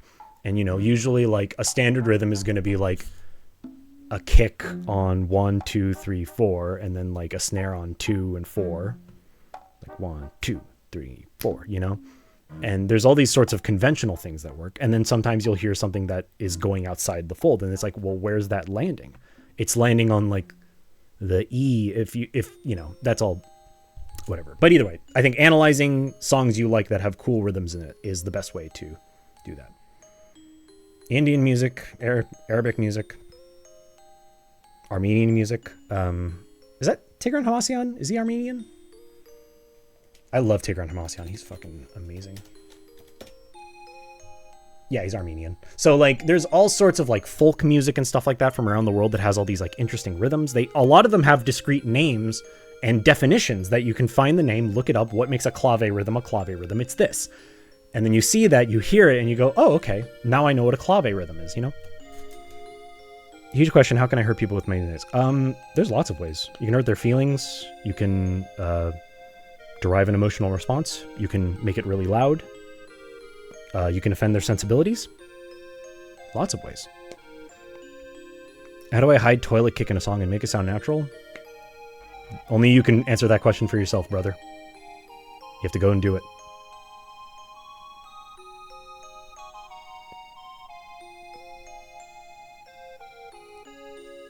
Sister. That was a gender neutral, brother. I'm sorry. Yeah, microtones are also interesting. That's microtonal music is a whole other spectrum of thought. And the other thing is, like, I've been talking about, and like I was mentioning 12-tone equal temperament earlier, which I think most of the world uses and has adapted to. But that is all music that was generated in the Western world, by which I mean Europe, and by proxy, America. That's not counting, like, folk music of every culture in the world, which is mostly based in rhythm. And then, like, they didn't have, like, the overtone system in mind when they designed their instruments and stuff like that. So they just had these instruments that were probably of sacred significance to them and found their own way towards their own tonal centers, depending on where you're from and what sort of cultures you're pulling from. And there's all sorts of like intrinsic musical truths to all of them. So I think the next step after you becoming comfortable with like Western theory and stuff like that is to look at other places. Like I did an ethnomusicology course on Caribbean music in college, and that was a lot of predominantly rhythm. And it's just like, not just like what kind of rhythms are people playing, like here's 20 different types of drums that you've never heard of before and never seen before. Here's when they were used. Here's why people use them. Sometimes, you know, just like all sorts of things. And that goes back into the rhythm question too, where like you're probably going to be hearing a lot of weird rhythms in like other cultures' folk music. So there's a lot to learn there. And I think it's all very important. It's very cool to see. And then also if it's too much to just jump headfirst into some kind of, you know, weird exotic folk music, there's a lot of genres that have come out of blending those folk things with more Western sensibilities. Like I was just watching a video the other night about Ethio jazz, which was the guy that started it was a guy in like the 60s, I want to say, who was from Ethiopia, went to college in Britain, and then went to Berkeley, a music college in America, to learn jazz, and then went back to Ethiopia. And he just kind of pioneered this new form that blended Ethiopian folk music and jazz. And that's now its own recognized genre. And I saw that and I was like, fuck yeah, I want to hear more Ethio jazz. That sounds baller, dude. Hey, I went to Berkeley. It sucked ass. That's the sort of thing I hear a lot of. It's like, it's one of those musical schools that's so renowned that it's like, I don't think everyone had a great time there. There has to be some people who slipped through the cracks, you know? You have entire schools of music and alternate tunings like pentatonic, which shows up in various cultures, but you're probably familiar with that as Japanese mode. Yeah. And like pentatonic scales, I think are, because that was another thing that was covered in that Ethio jazz video that I was watching, is that like pentatonic scales, that's a great musical tool to learn, which I can talk about pentatonic scales in a minute if anybody wants me to. That is like an incredible tool for like making stuff really easily, you know, and it's also widely applicable. And there's very subtle ways you can change it that give it its very distinct identity. That like, you know, that's a reason why, even though pentatonics are plentiful throughout Western music, you kind of hear, there's some context that you'll hear pentatonic scales in and be like, ooh, like Japan, because that's just a staple of that sort of sound, you know? Thanks, yeah. Thanks for coming. The stream will be around later for you to watch. Berkeley is 100% designed to push people directly into the industry in a way that is soul-crushing. I can believe it. I wouldn't want to go to Berkeley. I mean, it'd be cool. I think the thing that I just from the outside looking in that seems cool about Berkeley is that you work with a lot of other talented people. I don't think you're actually learning how to be a good musician from the instructors. You're meeting a bunch of like-minded people among your peers, and then they're jumping off to form bands and being very successful on their own, you know? So that's worth the price of admission, I guess. But, you know, you're not like there's that one video of like some Berkeley professors playing like freeform jazz, and it just like sucked ass. And it's just like, damn, you guys are the ones teaching all these amazing prodigal students. Which, I don't know, is not my bag, not my culture. I have nothing to say about it, but just from watching that video, I was like, damn. Very funny.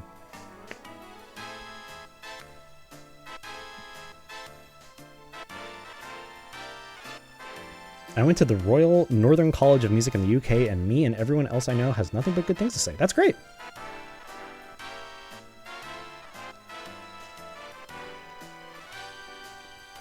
Not my monkey, not my junk.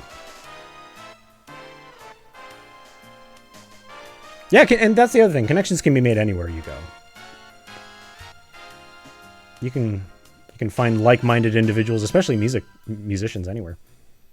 All you have to do is just like play together, share interests, and just be like, hey, we could start a band.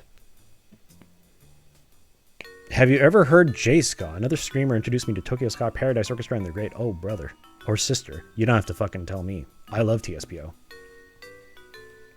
If it wouldn't get my VOD claimed right now, I'd be listening to Suiken Kutsu right now, which is Tokyo Ska Paradise Orchestra with Hiromi. One of the fucking best songs ever. I love Tokyo Ska Paradise Orchestra a whole lot. What other J-Ska bands are there? I swear I've heard at least one or two others, but Tokyo Ska Paradise Orchestra is the big one. Those guys are up. Mwah. You saw Sonic Wonder live last year? Damn, I think I had like... Hiromi was like playing in like Costa Mesa or something like that, but I looked at tickets and they were just like too much for me to justify going, but I was like, fuck. I want to see her so bad. She's amazing. Oreska band? Oh yeah, that is one.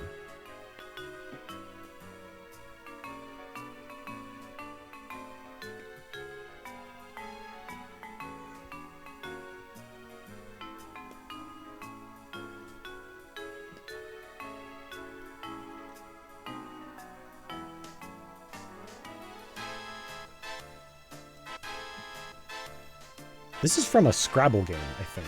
No, this is... Oh, no. This is a Photo Channel. This is a Kazumi Totaka classic. That was playing earlier.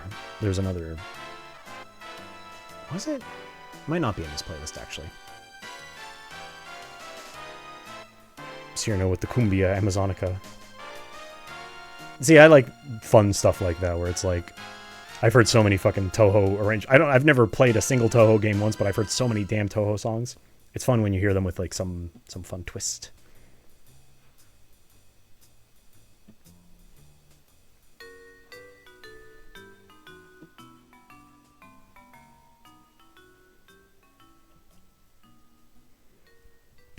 There's at least one Toho klezmer song? Oh, for sure.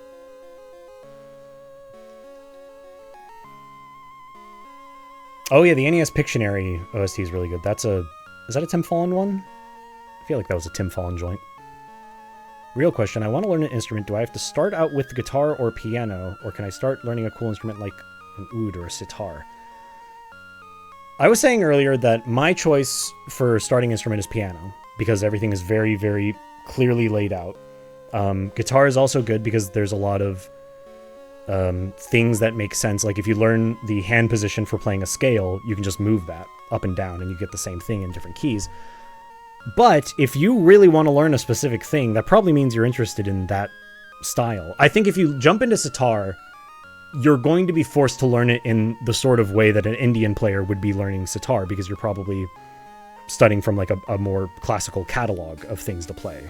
I don't think you're going to be playing sitar and then immediately starting with like playing Western songs with sitar, because the whole thing with sitar is that it has like special microtonal scales that we don't have easy access to in the West, you know? However, if you do music, if you have some understanding of Western music and then you go to learn a sitar, you can pull a George Harrison and learn this cool, crazy instrument and then apply it to your playing here, you know? But the short answer is you can start with whatever. Learn something that you're passionate about. There's some instruments that are more conducive to learning like theory and blah, blah, blah. But like in terms of just playing music and learning music, you can learn with anything. Whatever interests you.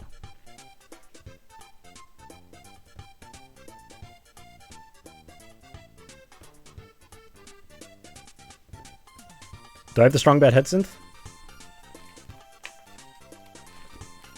It's around here somewhere.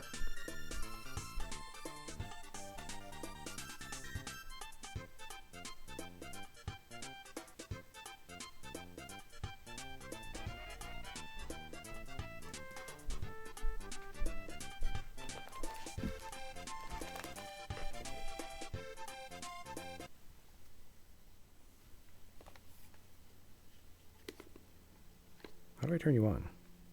Oh, that's right. Do you have batteries? Oh, it might be dead. No! I don't have the cable for it either.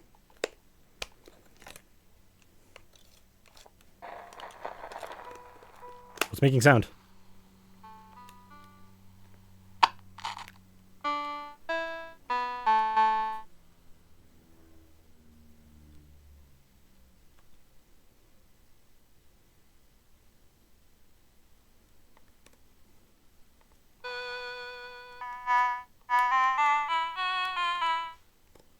It's got a lot of cool sounds on it. How do I do the,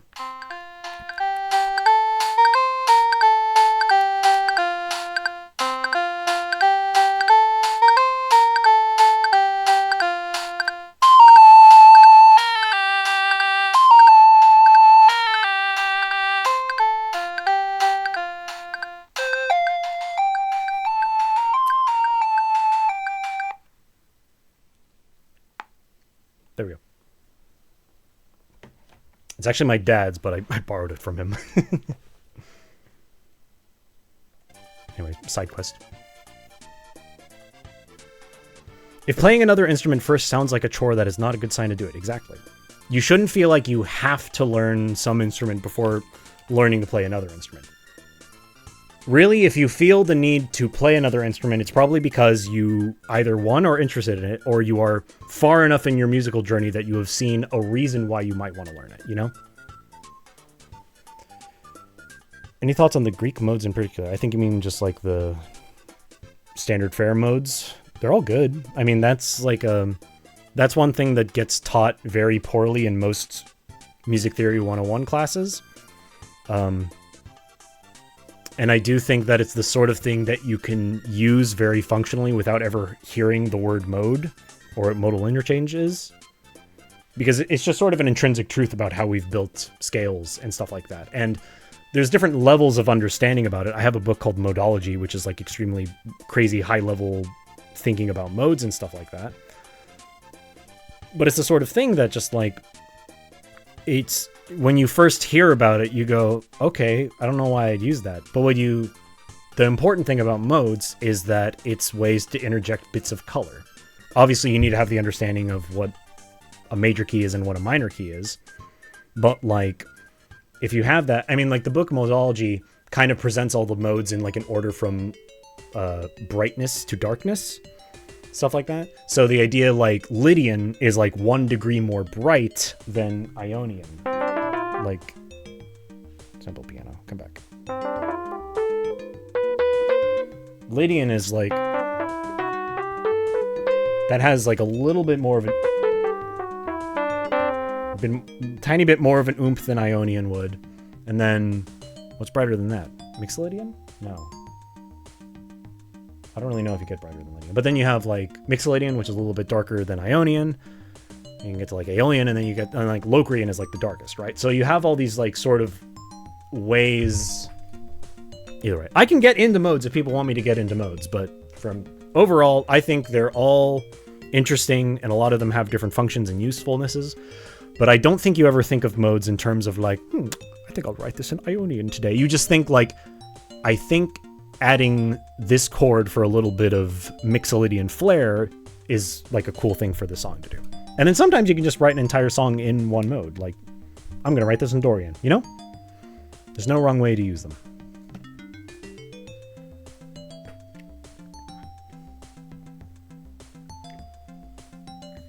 Exactly, you get Catholic beast mode with it.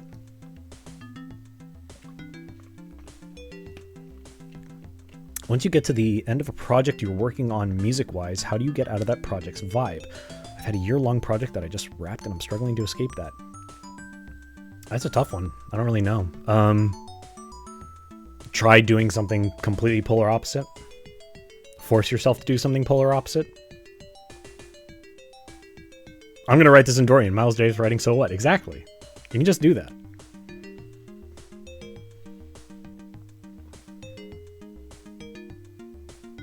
Knowing theory can make watching music making streams weird. Yeah, exactly. I mean, like, the last music making stream I did, like, a week ago or whatever, I had this moment where I was, like, trying to, like, stay within a confine, and then I played a Picardy third on accident, and I'm like, I'm gonna write this whole thing in, like, Hades-style Phrygian, like, altered Phrygian scale. Cool, you know, just because I love that, like, weird augmented, like, spacey sort of augmented sound. I couldn't help myself, because I was just like, I want to do that now.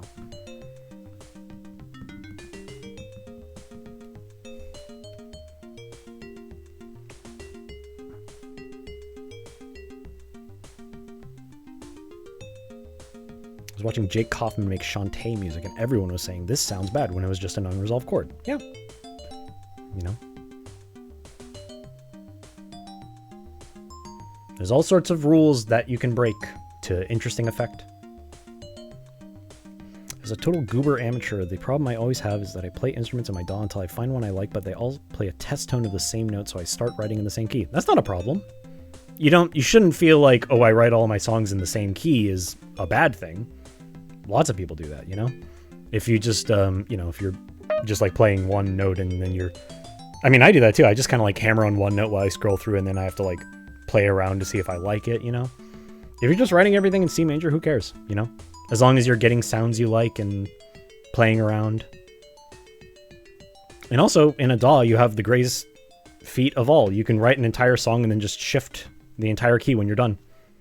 I don't like this key. Move the whole thing up. Oh, okay, yeah, sounds cool now. What's my favorite music I've discovered recently? In terms of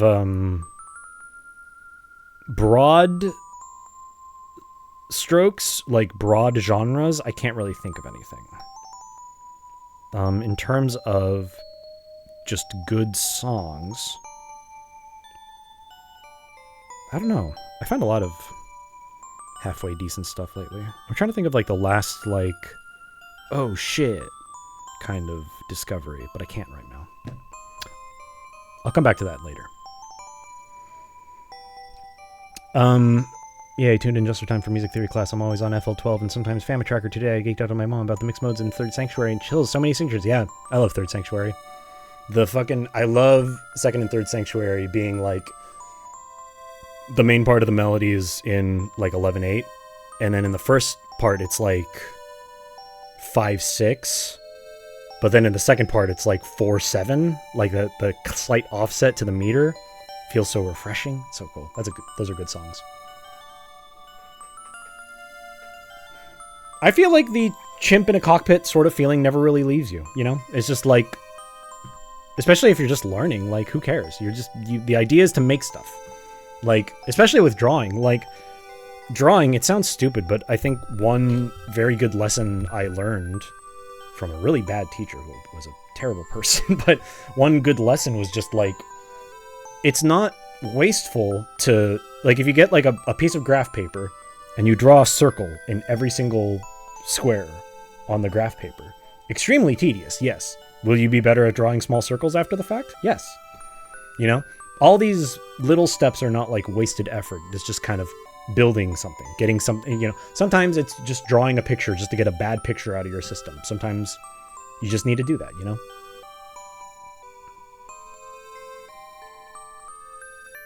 Oh yeah, hearing a band do a cover of like Second and Third Sanctuary would be fucking cool.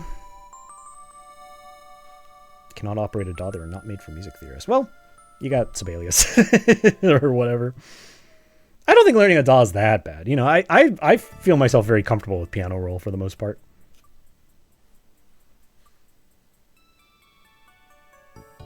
It also depends on the DAW. Like, I use Ableton now, but I really hate lots about how Ableton works, and I know if Ableton were my first DAW, I'd probably have to push my way through that.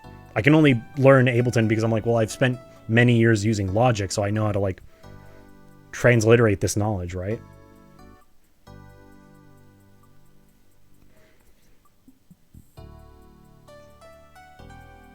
It's the disconnect between music brain and computer brain. I get that.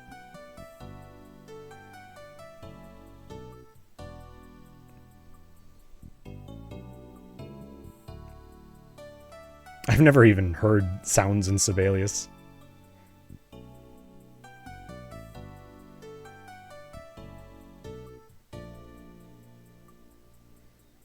The video you watched to learn super basic music theory used a DAW to visualize everything. That's interesting. I've never heard of someone doing it like that, but you can find anything on YouTube. Even weird instructions from someone who maybe isn't teaching the right way. Not that I'm teaching the right way.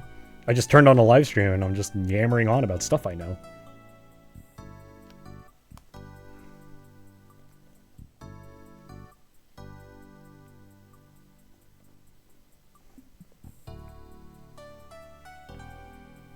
Biggest thing you got told in music school is how much Sibelius sounds suck and how you should try to not listen to them. That's really funny.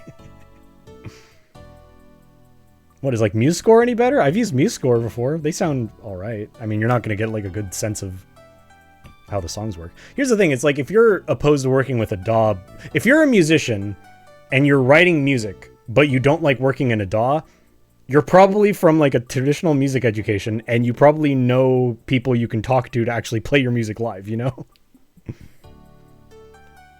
Use Finale. Oh, Finale. I forgot about Finale.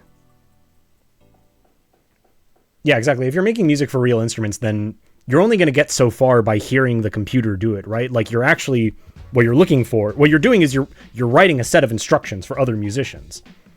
And for an extent, you're not really going to know how that sounds until you get into the musician's hands and hear them play it. And then you might want to edit it like, oh, I should put accents. I kind of put an accent on that note in my head, but I realized it doesn't come through on the paper. I need to put an accent there. This sounds too slow. It needs to be faster, you know? So that's like an intrinsic part of like writing for live musicians.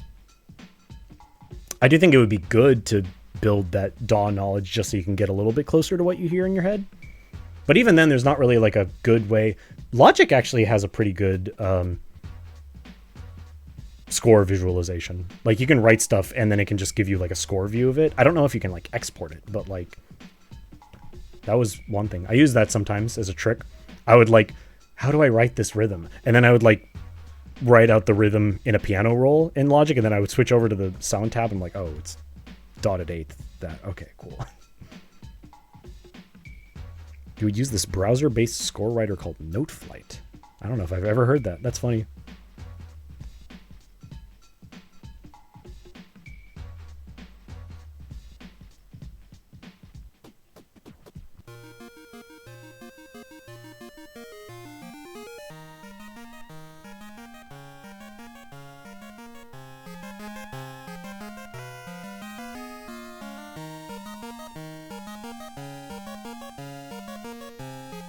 Ah, that's a shame. Unfortunately, I don't have any experience with that side of music. I've done lots of singing live back in the day, but I've never played live. I know a lot of musicians just through my line of work. I just work with a lot of people who are doing event production as a side gig while they do music and stuff like that. But I have some friends in bands and stuff like that, but that's the sort of thing I think I missed out on. I don't think it's too late for me, but it's just kind of like I would need to put forward a lot of effort into like finding someone to play with, you know?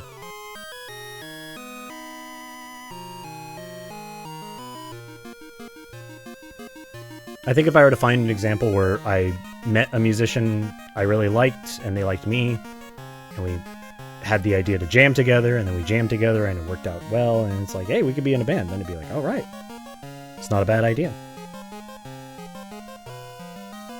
Being on the experimental sides of things makes things harder too. Yeah, that's also hard. If you doing like, if you're like a choir, if you're like a choral writer and a singer, but you're doing like Carolyn Shaw shit, you're gonna need to find some people who are actually willing to meet you with doing the weird shit. Man, I love Carolyn Shaw. Ever heard Roomful of Teeth? Partita for 8 voices? That's a fucking banger.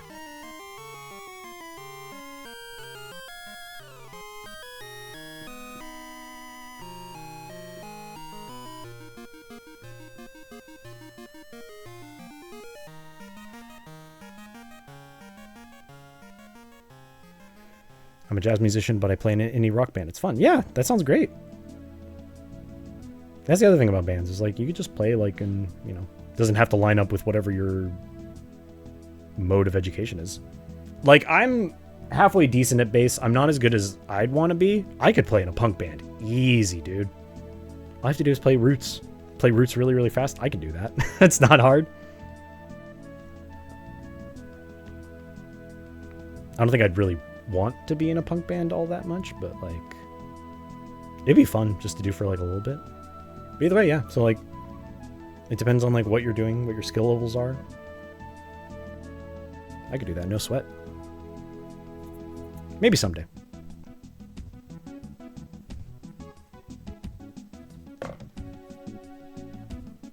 Yeah, a lot of my writing for music is mostly, I feel like my strong suits for writing music is like studio music and then like VGM. Like those are the things I'm best at.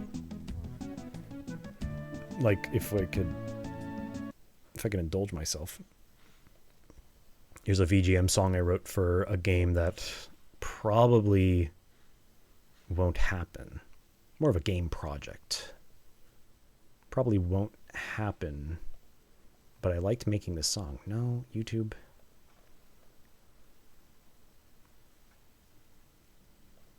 View your channel. Why do they hide that button? Here's a song I wrote for like a fucking N64 platformer ass level. Fucking swamp level.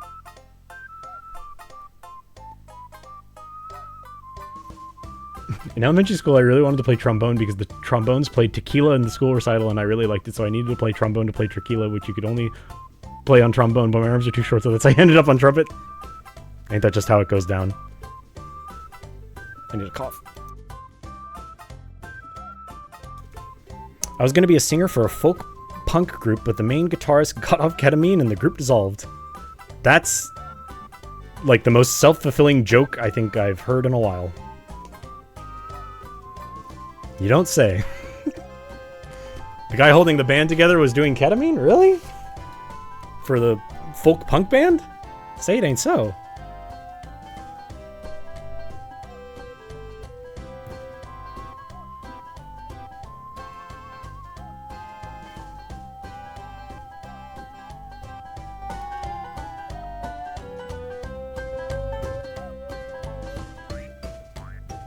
Put the little mouth harp. See, like this song, I had this main melody. The main melody is what I started from. This is like 2 I started from like the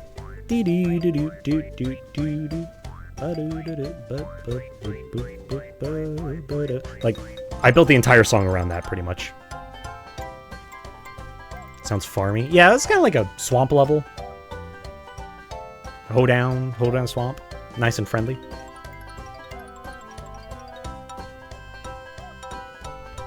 I'd like to hear a marimba player play that.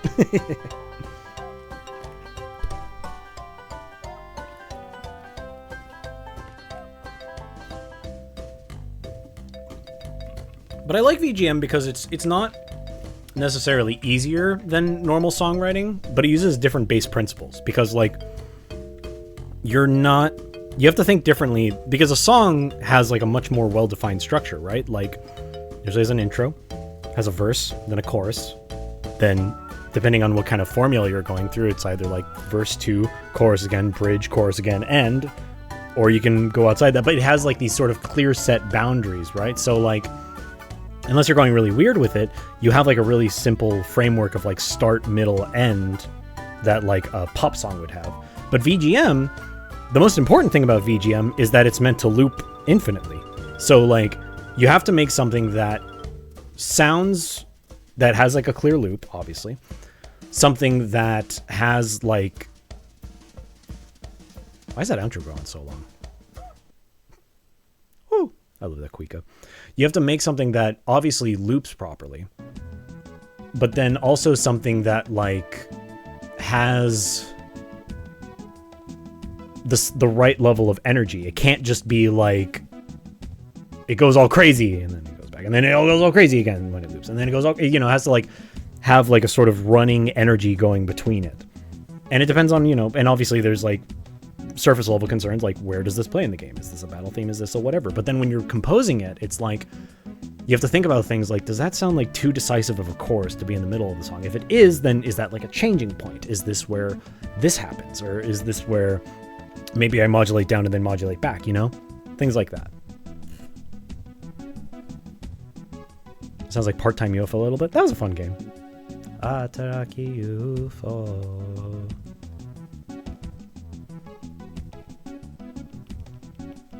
VGM I do think is sort of limited in that it needs to loop infinitely.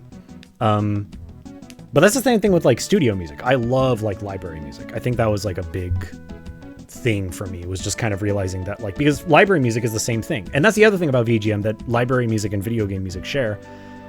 It almost never, because music can be whatever, you know, because you're listening to music. It's got like a cool hook. It's got singing. It's got all this in it. The other most important thing about VGM and library music is that it plays under something else. It, by design, is not supposed to command your attention. It's supposed to blend in, which means it can be really, really simple, really, like, if it's too simple, then it just blends into the background and you don't think about it. But if it's too big, then you're like noticing the music while you're supposed to be like watching or playing something else, right? It's like, wow, the music's like really going for it. You don't want to think that. You want something that has the right amount of intrigue, but hides itself, you know? And I think that is a specific level of composing that I think really speaks to me personally. I've liked that. I have always liked that.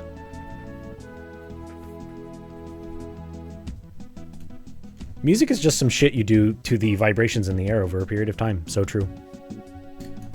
You're so right for that. Yeah, that's the other thing. Like, especially if you're, you know, if you're working really closely with like the sound designer, or you are the sound designer, then it's like, there may be some instances where it's like that sound, the music doesn't really work because I can't hear this sound over it. Then you need to like start thinking about like clearing out room in the mix for the music and the sounds that are supposed to be playing during the scene. And then sometimes you have like ambience that goes on. And then sometimes, the most important one, sometimes no music is the right music to play for like a specific area or a specific event and stuff like that. You know, there's all sorts of different things you have to think about.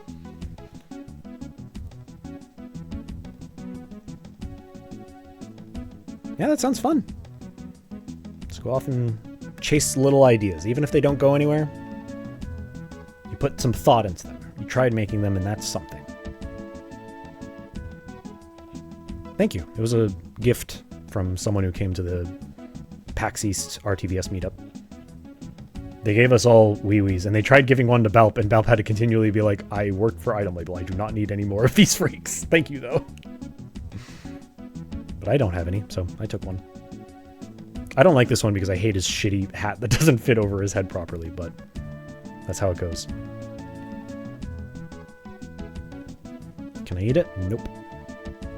He's made of felt, and he has a squeaker in him.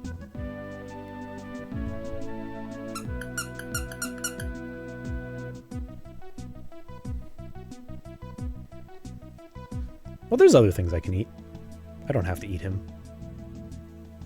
I'm not hurting for sustenance.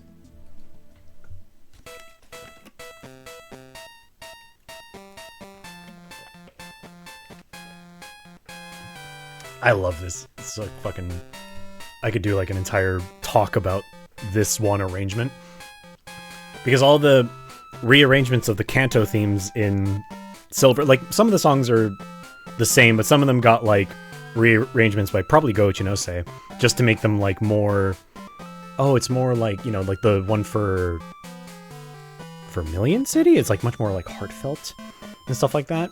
And this one is like, it starts, it's the, you know, like the forest is all scary in the first game. It's meant to be really menacing. So it starts with that little bit of tension, but it fizzles out in such a way where it's like,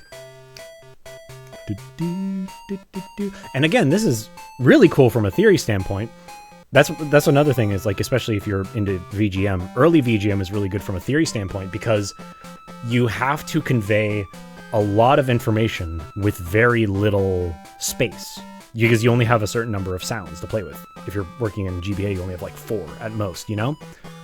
The Gold and Silver soundtrack is so fucking good. All of it's good, but like the Go Ichinose ones, like fucking National Park and shit like that. Oh. Best fucking surfing theme of any Pokemon game. All the rearrangements of the Kanto themes are fucking good. How many channels is this? I want to say... I'm not the best GBA scholar, or Game Boy scholar. I want to say it's 4? Two sign channels, pulse channel, noise channel? 4 sounds?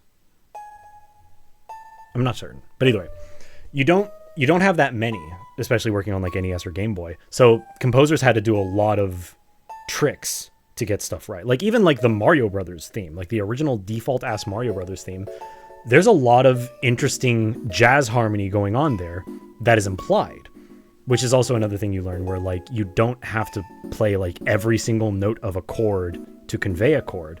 You just need a couple of pitches.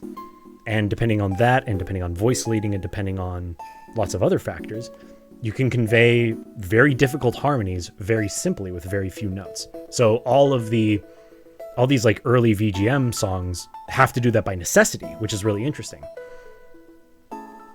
It's just a good learning thing. And you also kind of realize like in these arrangements, like what makes this note so important, right?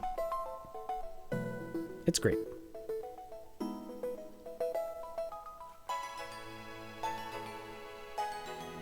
Getting a music guide that can do funky, moody swing stuff is going to be hard, I feel like. I feel like you could just kind of shop around. Listen to a lot of music. Especially if you have, like, a specific type of artist in mind. Maybe not someone you want to, like, impersonate, but, like, if you have, like, a couple of examples, then you find someone who's even adjacent to that, you can bring them in and just be like, hey, could you do something kind of like this? Because a lot of the stuff I've made was just like, can you make something like this? And I go, yeah. And then I do.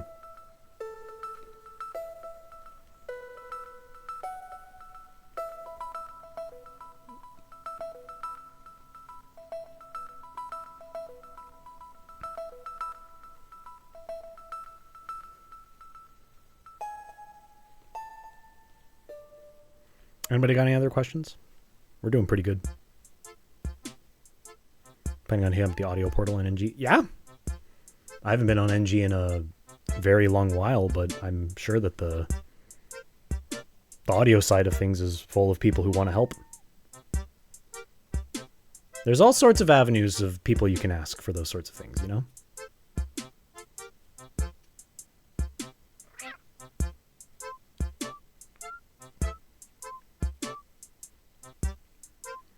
Animal Crossing is another game I've wanted to do like a video or essay about. I just can't really figure out like a way to make it like interesting. But like, I really love that for Animal Crossing 1, there's lots of, it's very common for games to have multiple composers. But for Animal Crossing 1, they had like a very Spartan division of how they actually did the music. Like, Kazumi Tataka did like the important stuff and all the KK Slider stuff. Kenta Nagata did all the outdoor music, I think. Toru Minageshi did the indoor music for like the post office, the igloo, police station, and then Shinobu Tanaka, who I think is Shinobu Nagata now because she and Kenta Nagata got married. She did all the event BGM, like the ball race, the Halloween, New Year's, and stuff like that. So I really like that the Animal Crossing overworld music, which is a very interesting thing of like you have a song for every hour of the day, which is already a fun premise as a composer. I really like that in Animal Crossing 1's case, that was presumably one person making that decision. So it's kind of like we get to see what they were thinking when they did that. As opposed to like New Leaf, which was Atsuko Asahi and I forget the other woman's name. but it's like two other women, and then Kazumi Totaka is also credited for composing, so it's vague. You don't really know who did what, right? Whereas this case, it's like, I know one guy did all the outdoor music. So it's fun to analyze and be like, what makes this a 10 a.m. song? I think this is 1 p.m. But like, what makes the 10 a.m. song sound like that? What makes a 1 p.m. sound like that? What makes the 3 a.m. song sound like that, you know? I think that's a very interesting composition experiment. I think the main thing is that it would involve... There's a lot of barriers to making a video about it, is because I'd want to have proper transcriptions, which wouldn't be too hard. I wouldn't have very much interesting stuff to say about like the theory of it in most cases, so I can't go into like elaborate detail there. Either way, I just think it's interesting, and I think it would be fun to kind of talk about it, but I don't really know if it would be an interesting essay, so I'd have to see. Do a video on Wario Puzzle 3.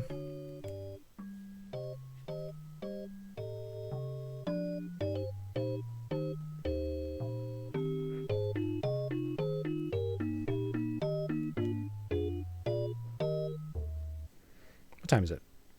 It's only been 2 hours. It feels like it's been way longer. I can keep going for a bit. Oh, fuck. What do I do for dinner? Oh, shit. I forgot to buy groceries. I have eggs. I'll probably just make eggs.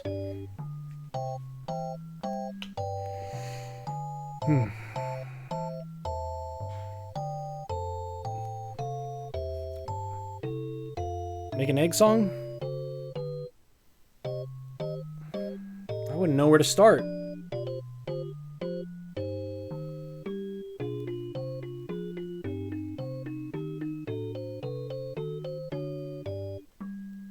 I don't think I have any hot sauce.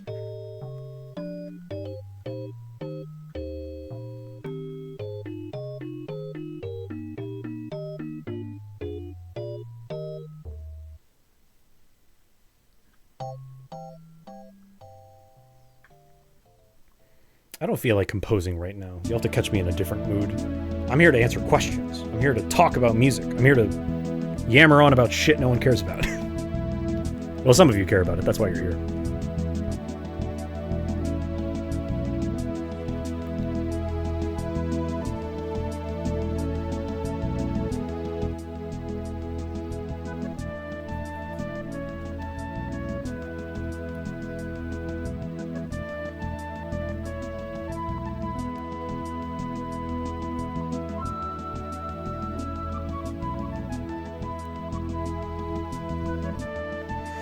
You're here for my beautiful voice? Thanks. Filling out all the boxes in FL Studio to make great music. Yeah, just pulling up the sequencer, filling every single square. I've done it.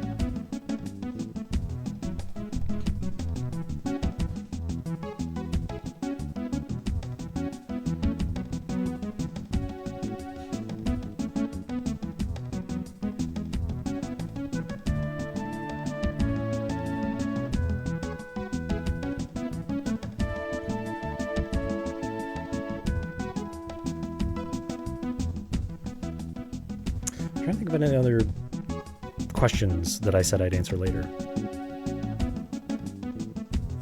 Was there anything I put on the back burner to talk about?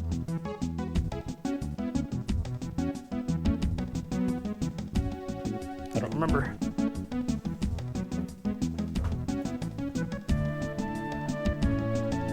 I actually have to go to the bathroom. So, consider your questions, if any. Just found out about sliding in FL Studio. This opens up things for me. I don't even know what that means.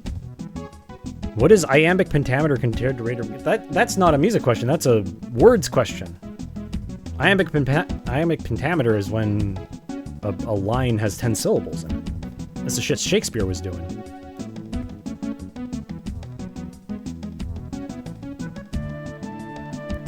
Anyway, I'm gonna go to the bathroom. I'll be right back. Don't nobody go nowheres.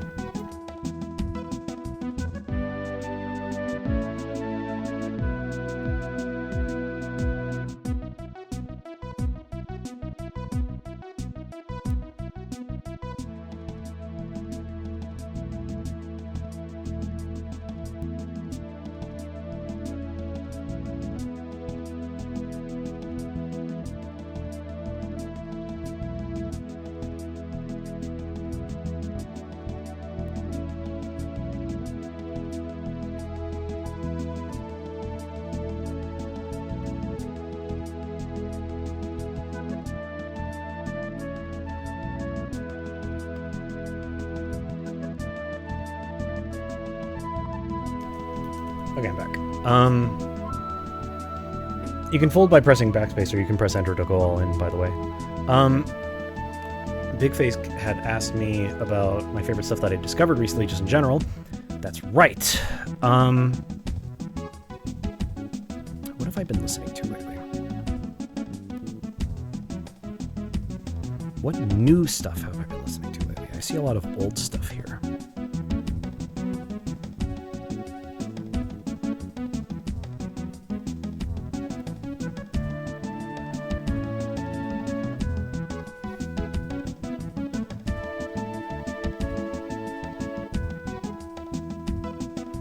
Seeing a lot of old stuff here.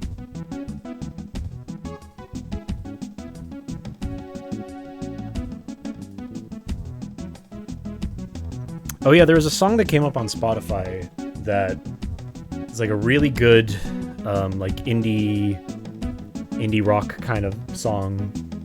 Little bit wall of soundy, kind of vaguely shoegazy. It came on and it was in the car, and I'm like, this song's really good. I wonder who this is by. And I look up, it's from a band called Mellowpunk. And I hadn't been listening to the words very closely, but it's just very typical song lyrics. They called the song Gmod, which, like, I'm like, what? Why did you call it Gmod? Which is fucking awesome, because it's just, it has nothing to do with Gmod, it's just, they call it that. My favorite song, Gmod. Dead ass, I've been listening, there's a song called Gmod that's fucking awesome.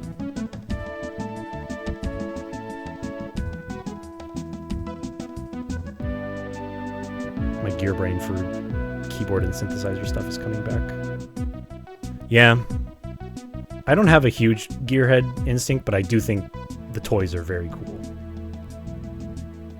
Where do you go for new music to expand your horizons? In terms of usefulness, I have found Rate Your Music, Bandcamp in general, and listen to every song anyone has ever put on their social media. I use Spotify, and I've heard some people be like, Spotify's trash at recommending new stuff, but like the Discover Weekly playlist is, I've been using Spotify for a long time, so I think it has a lot to pick from. The Discover Weekly playlist usually gives me at least one or two songs that I'm like, dang, this is cool. I want to see more about this. So that's my main avenue. But also just seeing like friends' recommendations. You can't really rely on algorithms, but like, again, Spotify's worked for me. But I think like horrifying amount of the dance music ecosystem exists mainly on SoundCloud. Yeah, I remember finding a lot of good stuff on SoundCloud back in the day. I've never used Rate Your Music, but I've heard a lot of people say that that's a great way to look at music. I get all my music recommendations from Rate Your Music and Women. If I had a beer stein, I cheers you on that one. Oh no. Whatever.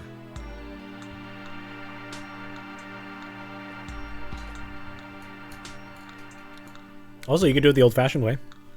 Go to a record store, any CD store, just look at something that looks weird, grab it, buy it, listen to it. Maybe it sucks, maybe it doesn't, you know?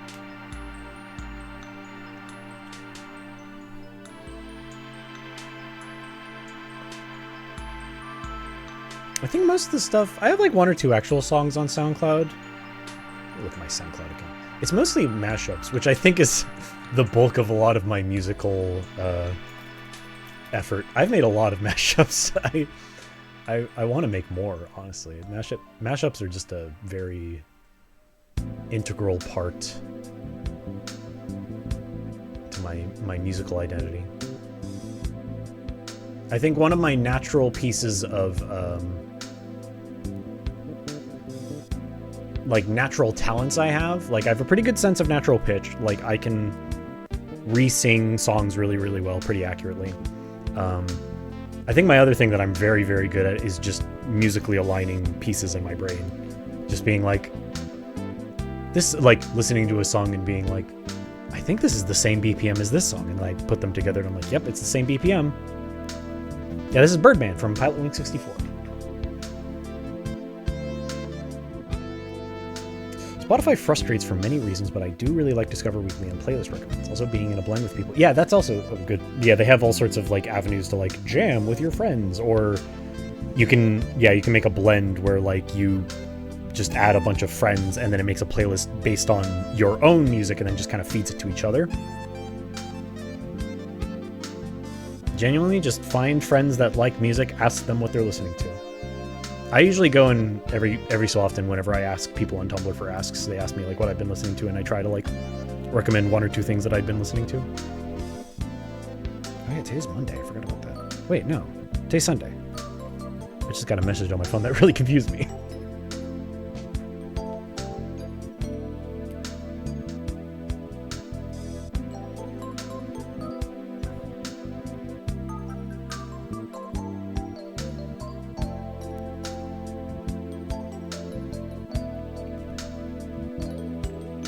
I stopped using SoundCloud because it kept autoplay serving me a song I hated and I couldn't make it stop. Sad.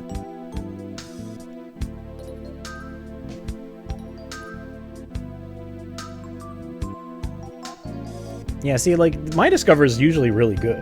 Or it's not really good, but, like, I can usually find a couple things that are good about it.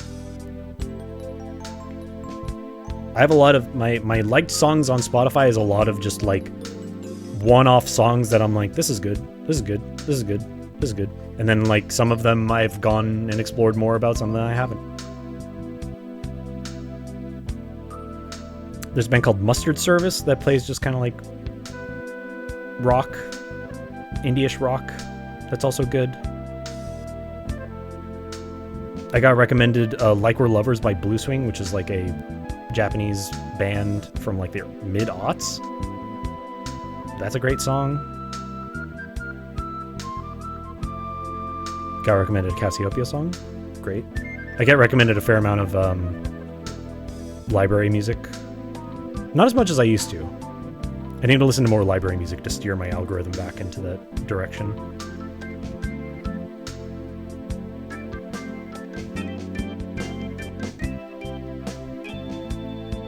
Got some Jun Fukumachi in here. Love that guy.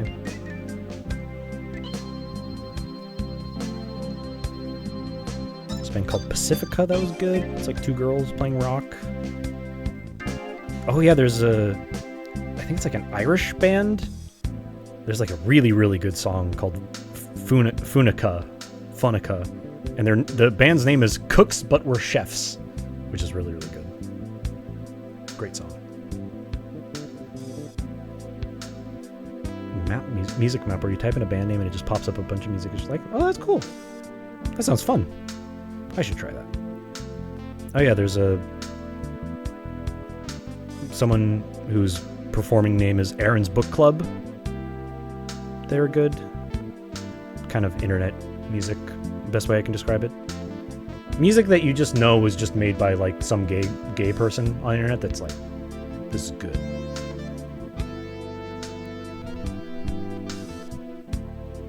So often I wish I could recreate the sauce in the Super Mario Artist soundtrack. Yeah.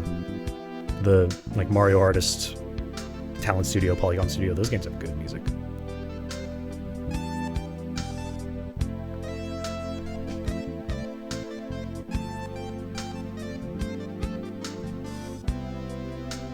This stream is so much better than getting mad at Overwatch. You fucking said it.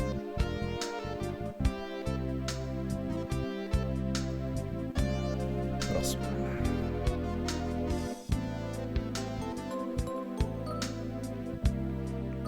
My friends at the Toxhards put out an album that was really good.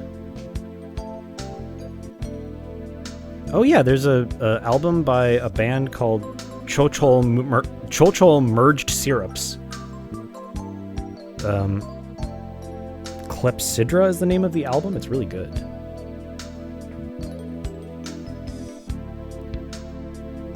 It's good, like vaguely shoegazy rock. Bit of... I need to listen to more hip hop. I really like Doom. I've listened to like a little bit of Danny Brown. I've heard like one JPEG album I like. I've listened to a lot of just like general hip hop, but I need to find more like groups. Oh yeah, there's a group called Tilar, Tilar, that plays like, the best thing I can describe it as is like Berkeley jazz, like just really like super integrative, very vibrant jazz. Chocho, yeah. I should be, hang on. Not Berkeley Professor Freeform Jazz, that'd be not good. I need to fucking set up... I don't have it set up. I need to set up a, audio splitting in my VOD so I can have a audio track of unsafe music that doesn't go into my VOD. But last time I tried to do it, it didn't work, and I haven't tried since then. I want to be able to listen to copyright music on stream, and then you miss it if you don't see if you're watching the VOD, but like... It's like... But it's good, though. It's good. It's just the sort of thing that makes me feel like this is like shit, like, people at Berkeley are coming together and doing. But it's like really cool, like really like... Very... I can't really think of any good adjectives for it. It's really good. TILAR is the name of the group. Open Mike Eagle, Armand Hammer, .dev. I feel like I've heard Open Mike Eagle. I don't know if I've heard those other names. There's a band called Smush that's like Deftones but girl. That's good. So your opinion on Black Dresses? I've heard a Black Dresses song. I liked it. Not like extremely into it, but it's good. What was the name of the song I've heard from them? It's a little too noisy for me, I think. It was Damage Suppressor, which is a good song. It's the same kind of like 100 gex sort of thing where it's like, I don't think it's bad, but it's very like abrasive in a very fun way, very interesting way. But it's a little too abrasive for music I just want to listen to for fun, you know?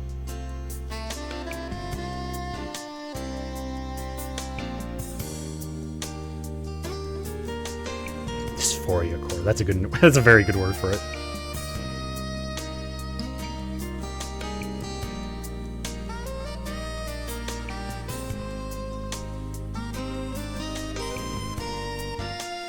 I'm not usually... I like a lot of, like, more abrasive music. I'm usually not in the mood to just listen to abrasive music. But every so often I'll just be like, I want to listen to the Oil of Every Pearl's Uninsides by Sophie and enjoy that. Or, what are some other noisy groups I like? I mean, I love Loveless by My Bloody Valentine. That's very noisy. You ever listen to Ramshackle Glory? Don't think I've heard of it.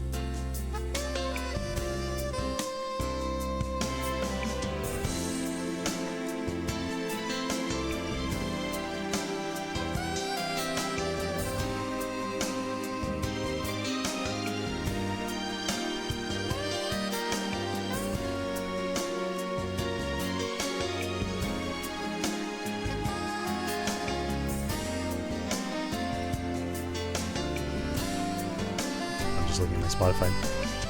I keep forgetting how many... Speaking of the Gold and Silver soundtrack for Pokemon, the first stone was cast when I realized that Professor Elm's theme in Pokemon Gold Silver is the same BPM as Tachyon by Death Grips. I was like, wait a minute, I put them together and it worked perfectly. And then I just kept trying to find as many mashups of Death Grips songs with Gold and Silver songs as possible. I've made like 5 or 6. I've made 6. Which I do think Death Grips is a very easy mashup thing, because all you really need is find is like something that like meters properly.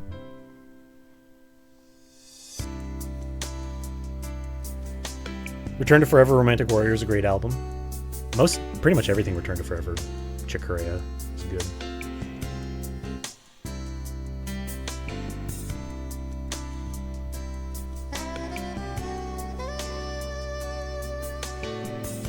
It's like someone hammering outside.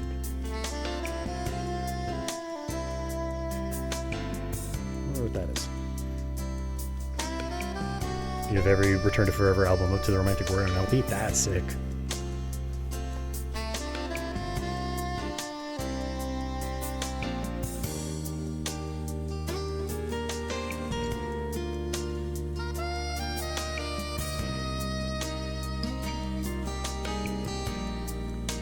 Mahavishnu Orchestra? That's very good. I like Mahavishnu Orchestra. I specifically remember the time you name dropped Shinobu Ito sailing rolling is in one of Wayne's Gmail streams? Oh, yeah. That's a good song. Or a good album. I think that was a YouTube algorithm recommendation that worked out very well.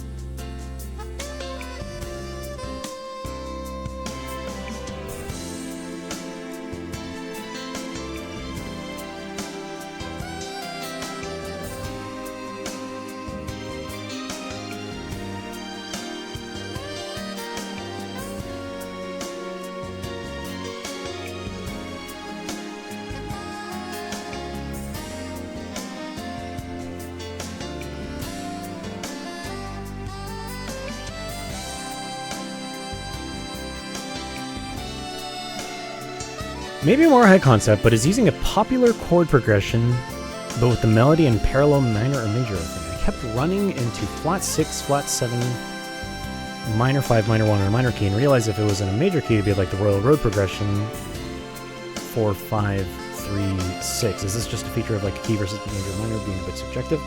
No, I get what you're saying. I do think that in that that direct example you're posing, you wouldn't really view it any differently in terms of, because that's the thing with like Roman numerals and stuff like that, is like it's very subjective in terms of like, I mean, like obviously you have like a key center and stuff like that, but like if you kind of like are more loosey-goosey about where the tonic is, you can kind of define a chord progression in any number of ways.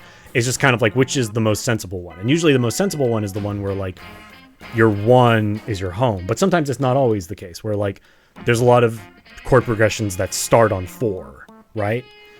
Like where you'd usually put the 1 and stuff like that. So like in that example, it kind of depends on like what scale you're using and stuff like that. So like the difference between like in that example, like flat 6, flat 7, 5, 1 versus 4, 5, 3, 6, like that's the same thing, right? It's just kind of like, where's the tonic in that example? What sort of scale are you playing over it? Are you in a mode? You know, like there's different things like that. I from what I know, it's not really like a thing in that way, in that strict analysis sort of way, but it is a thing in terms of like, yeah, you could just have a chord progression, but then you sort of change where home is, and therefore you can play different stuff on top of it, you know? Oh yeah, Jay Thulon's Spotify playlist of library music was very good. I listened to a lot of that.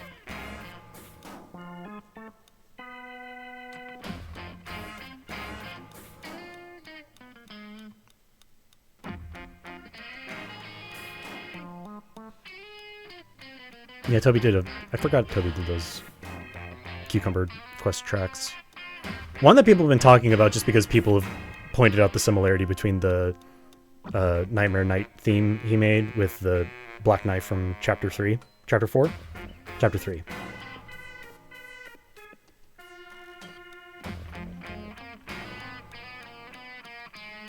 Just watched a video about the progression of Our House, which is like 1 minor 5, 2 minor 4.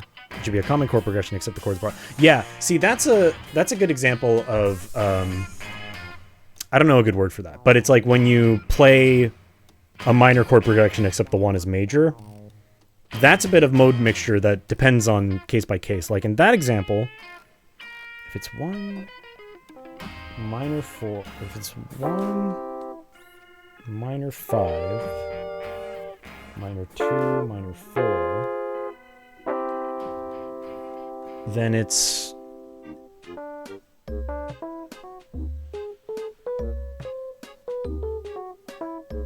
I don't know. It's like it could be some mode that I can't think of off the top of my head, or it's just some kind of altered thing. But, you know, regardless of whatever that actually is, I feel like it's a very normal trick to just play a minor chord progression, but then make the 1 major, because it has a certain sound to it. And it's like, oh, cool, you know?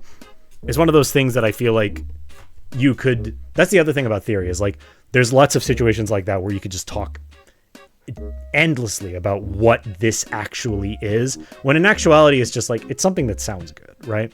Like the chord progression to Sir Duke, it's like a 2, what is it? It's something weird. It's like a flat 2 minor, something that makes no sense whatsoever. Like you, and then like there's like so many different ways to analyze it. Like it could be like a borrowed, like a 5 of 5 of this, but then you're moving this and there, or you're borrowing this from this parallel thing and stuff like that. When in actuality, it's just Stevie Wonder knew that just sounded fucking good. You can feel it all over. That second chord right there.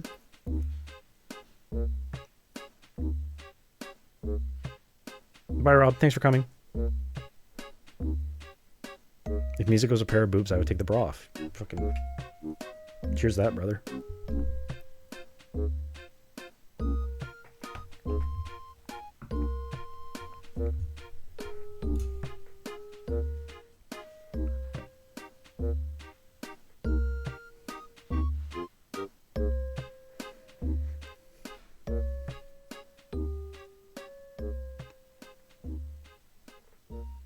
What's good? Lots of stuff's good.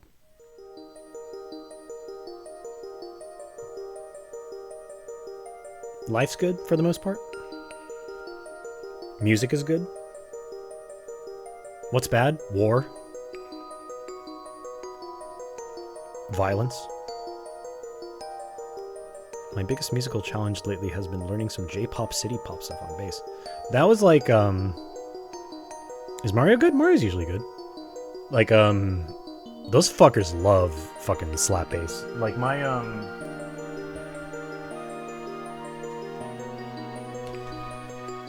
my practice song for slap bass, I was trying to learn, I mean, I know it. It's just practicing Someday by Tatsuri Ashita. It has like really simple, just like bum bum bum bum bum bum boom ba dum bum bum bum bum bum bum boom ba dum bum bum bum ba do bum bum bum boom boom ba boom ba. It's like,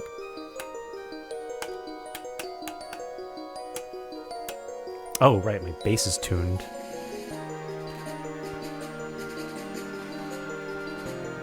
My bass is tuned wrong because I've been playing Out of Tartarus from Hades 1, which is a great song because you can play that all on one string, which is really fun. So you just downtune your third string to G and you can play the entire song. Tetsuo Sakurai from Cassiopeia inspired me. Dude, that guy's nuts. I wish I could play... Dude, if I could play Take Me on bass, I think that would be like my upper limit. If I could get there, I would be like, mwah, beautiful. I have it's an Ibanez Geo, and then I have a McCartney 5-string. I think it's literally just called a McCartney bass. I'm not going to plug my bass in right now, but it's...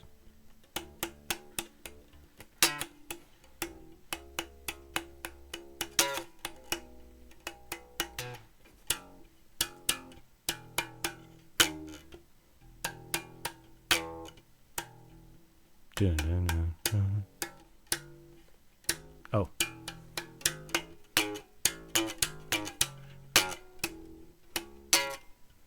You know, like that. It's nice because it's like really straightforward eighth notes, but it's tricky. Actually another song I think was probably easier was Gotta Be Real by Sheryl Lee? I don't remember. Boom, bum, bum, ba-dum, boom, bum, bum, bum, bum, bum, bum, ba-dum, boom, bum, bum. So learning bass is like a recent thing for me. I say recent. It's been like 8-ish years and stuff like that. And most of my bass playing has just been like, I want to learn how to play this song, and then I learn how to play that song, and then I just kind of move on. I haven't really practiced like fundamentals or anything. I mean, I know how to like play scales and stuff like that. I know a lot of basic stuff. I can play basic stuff really well. But usually I'm just practicing songs that I want to learn. I don't have any like grand designs.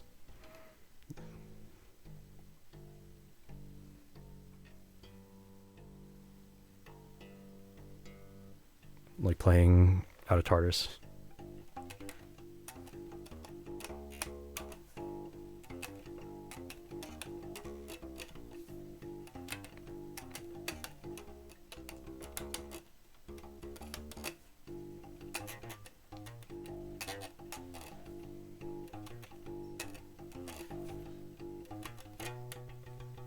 You know, that stuff.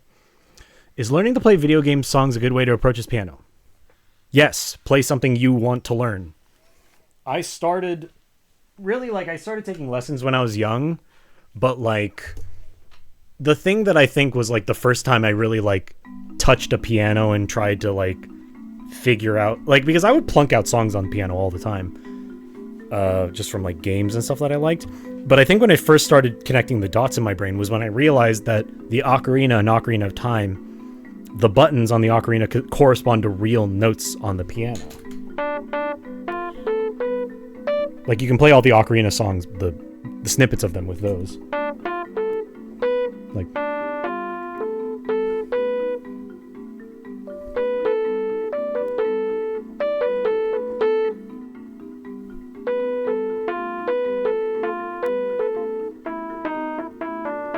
You know? So, like, that was the first time in my brain that I realized, like, oh shit, wait. You can just take like 5 notes and build all sorts of different songs from them. And then years later, I really wanted to learn music. So I think learning video game songs on whatever your chosen instrument, just any song you like, really. But if you like video game songs,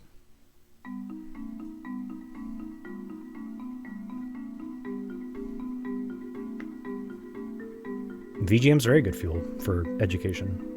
Well said.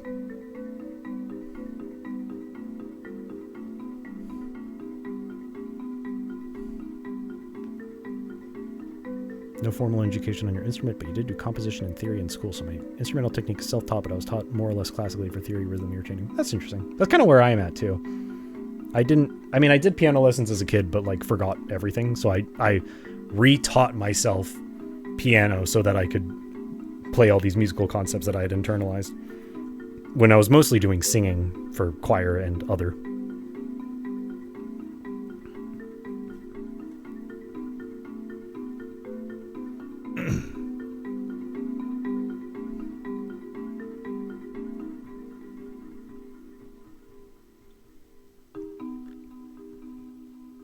DAWs can be expensive and hard. Just learn to compose music on Link's different forms in Majora's Mask. Exactly.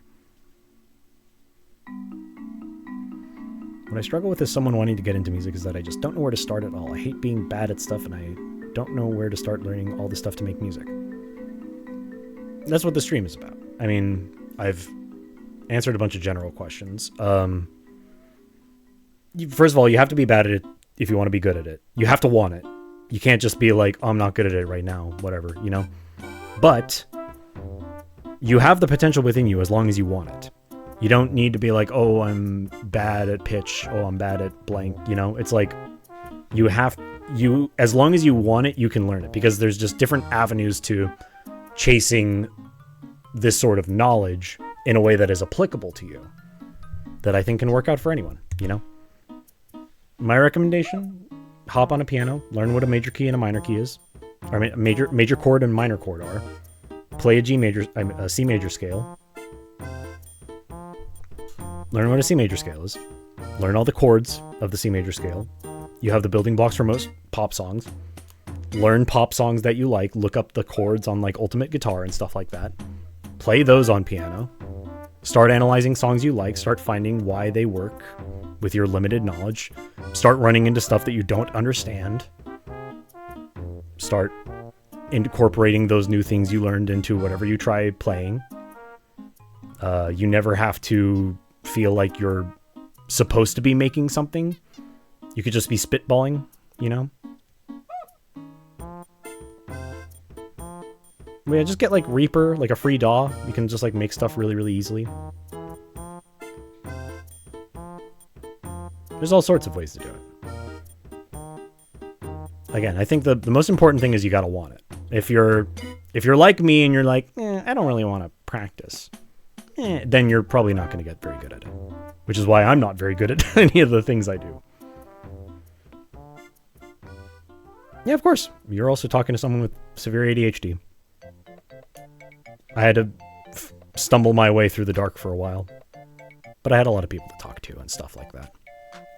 But I think figuring out like very basic building block stuff like chords, what a major chord is, what a minor chord is. I'll teach you right now.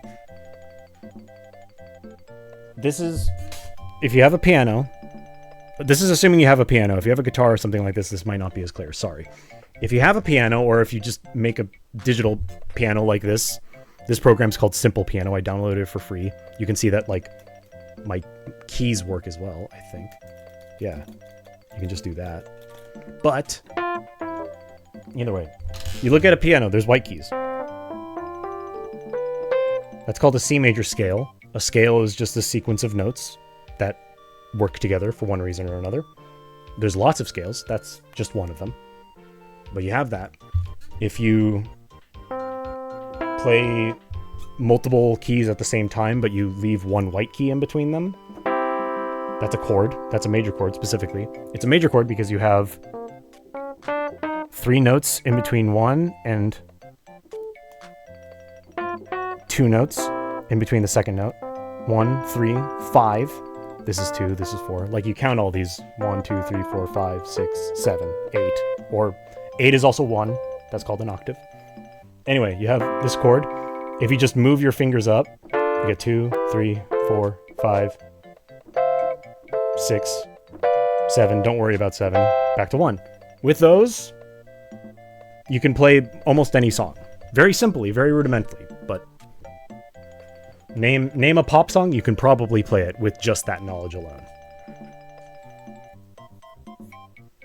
You can worry a little bit. I mean, you don't need to worry about.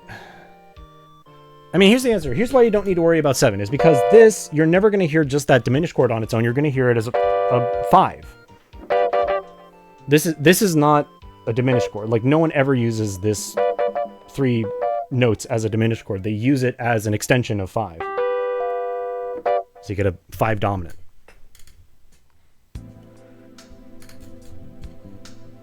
But, of course, diminished chords and augmented chords have a place, but right from the start, you don't want to overwhelm someone. You just want to give them major minor chords. You want to give them scales. Give them the vague idea of what keys are. That's all they need to get started, you know? Yeah, and like, you don't really need to learn what an inversion is, because like, especially if you're playing on a piano, what an inversion is kind of natural. Like, if you're playing these 3 notes, like if you've pieced together that all these notes are the same as all these notes, which are the same as these notes, then you've realized that if you play this, or if you play this, that, or if you play this, those are all playing the same note. So that's probably the same chord, right? That just makes, you know, that makes intrinsic sense if you're looking at it on a piano. It might not be as intrinsic on like guitar, say, because like you can play the same chord in different positions and stuff like that. But because of the way that like inversions aren't clean inversions like they are on piano, they have a little bit different timbre to them. It's all building blocks, baby. You just take those building blocks, break it down into small goals, build up from there. A hype train has started. Thank you. Thank you for your wonderful gift.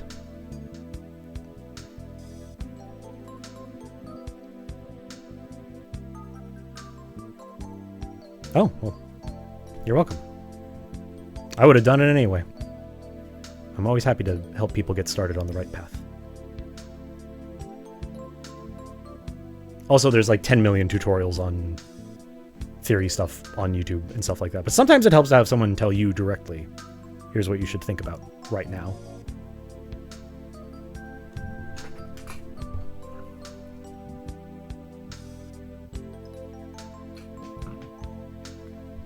The most important things that I think people don't think about, and I've reiterated this on this stream already, the most important things are things like listening to lots of music in general to build up your own arsenal, your own tastes, your own reference points for music. You can't really be good at music if you've never heard music before. You want to have a lot of music to work off of. And then you want to analyze stuff. You want to look up the chords. Like, once you know what chords are and how chord progressions work, you look up songs that you like. You realize, hey, this chord progression is the same as this chord progression, or it sounds similar to it. Why does this sound similar? Why does this one sound like this, but this one sounds like this, you know?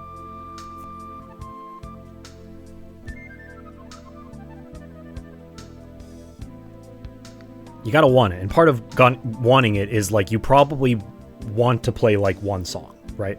There's a song from this video game I like. There's this song by this artist that I really like. I'd want to be able to play that. So you have to build your way up to that. You have to set a goal for yourself. Then once you can kind of play that, or at least wrap your head around that, then you're in a position to like start tackling other things. That's how I learned bass pretty much. Like I had played guitar before. I'm not good at it. I can't fucking play chords well.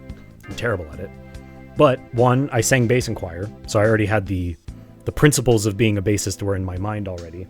And then I realized, like, fewer strings, you don't need to play chords ever, and the strings are much thicker, so you're not like pressing down on piano wire, and I have like weird sensitive fingers. And I realized, like, I should be learning bass. And then I got it that Ibanez Geo was a hand-me-down from my old roommate, who is in the Talks Hard. It's actually my friend Emerson. It was his brother's old bass, which was already a hand-me-down, and then he got a better bass, and then so he gave me that one. because we were living together at the time. And then I bought that 5-string because I was learning all these bass songs, and I kept running into songs that I really wanted to learn, but you need or you don't need a 5-string, but it's way better if you have a 5-string to play. So I was like, well, fuck, now I gotta get a 5-string. Now I have a 5-string that I really, really like. So it's all just building steps. You just keep learning songs, learning little things, learning tricks.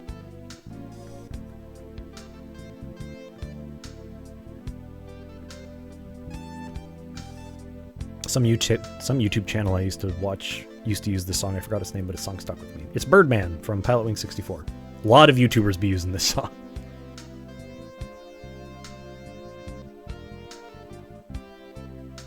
If you play bass and you want to get into guitar, baritone is a cool middle ground. I agree, because I think baritone guitar is cool, but like fucking nobody plays baritone guitar. That's like, I mean, it's the same thing as a guitar, you're just like tuned slightly differently. But where do you find a baritone guitar? I genuinely don't know. You get like a lot of, unless you get like super lucky on like Reverb or some shit, you're not going to find someone selling a, I found a 5-string on like Facebook Marketplace. I don't think you're going to find a baritone guitar on Facebook Marketplace, you know? Oh yeah, no, I agree. Like 100%, if I were to get back into guitar, I would love to play a baritone first, because the scale length feels better. Strings are bigger. You got a baritone on Craigslist for like $300? Damn. Well, fuck what I said then. I guess it is that easy.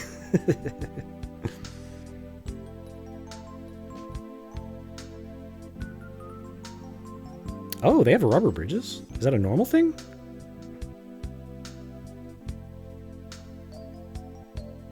Korean-made Dan Electro reissue. Nice. That's cool. Yeah, I also don't need any more instruments. I have a lot. Oh, it's a hack you did. Interesting. I have an alto sax that I got from a friend that he, you know, I'm just keeping it here. And I keep meaning to like try to learn sax, but I just never remember to. And sax is really fucking hard to teach yourself. Like, I don't fucking know what these buttons do. I can kind of like I can make sound with it. I get just enough about embouchure to like go up an octave and stuff like that. But like, you know, I don't get it. It's too hard. I got a hype chest. Like a funny cat emote. Thank you. Barry sax is like, oh, I would love to play Barry sax.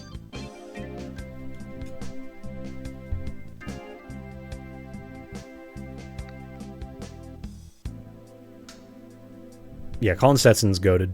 I love Colin Stetson.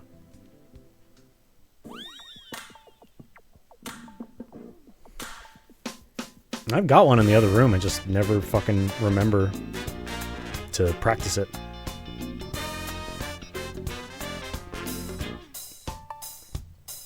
She hated. Yeah, this is the thing. It's like one of those instruments that no one wants to play, but I do. It's fucking cool.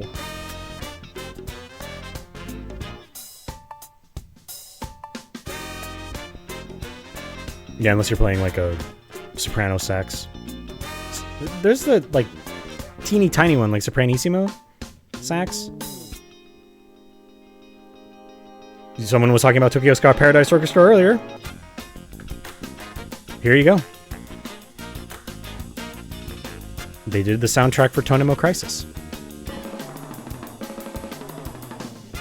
Leo Pellegrino, is that... Oh yeah, Leo P. That guy's nuts. I love that guy.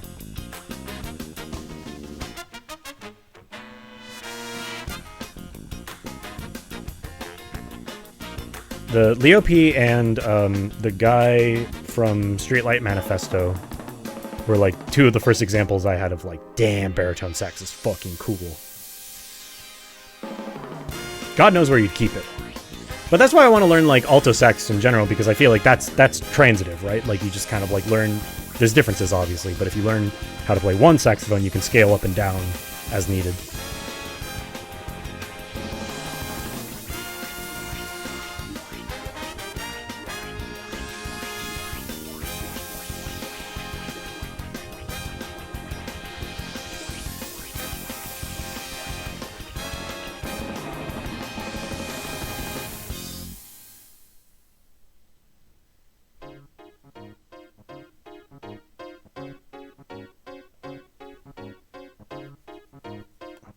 Yeah, Tokyo Ska Paradise Orchestra is who we're talking about lately.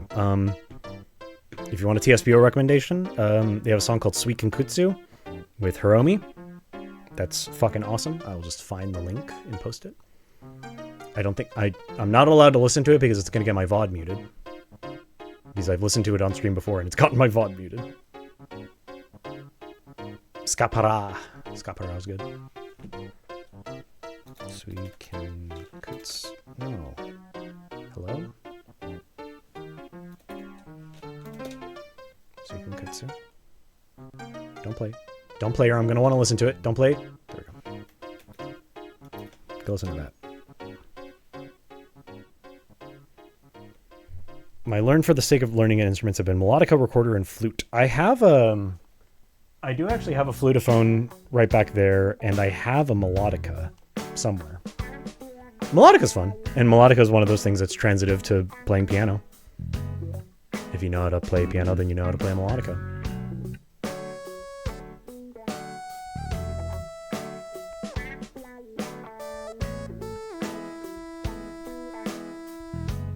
Welcome back, we're still here.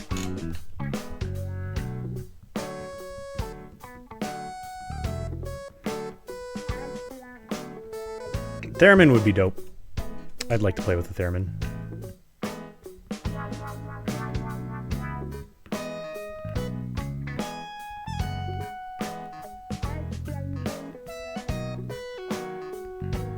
Yeah, Shibuya K is really good.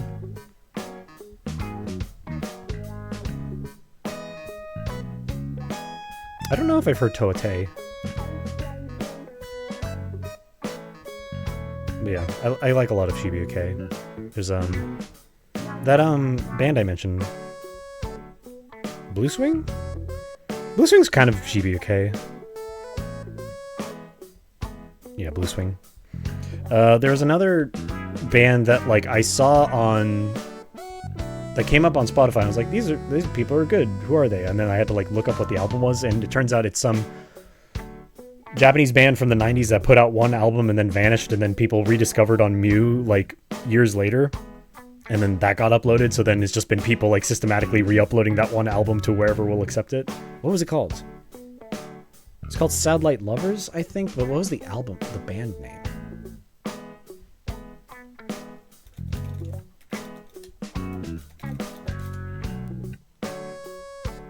Oh, Sad Light Lovers was the band. Sons of 1973 was the name of the album. Yeah, they were only active for 2 years. Just put out like one album. It's good. But yeah, it got uploaded to Spotify, so it's like, oh, cool. What song have you linked to me?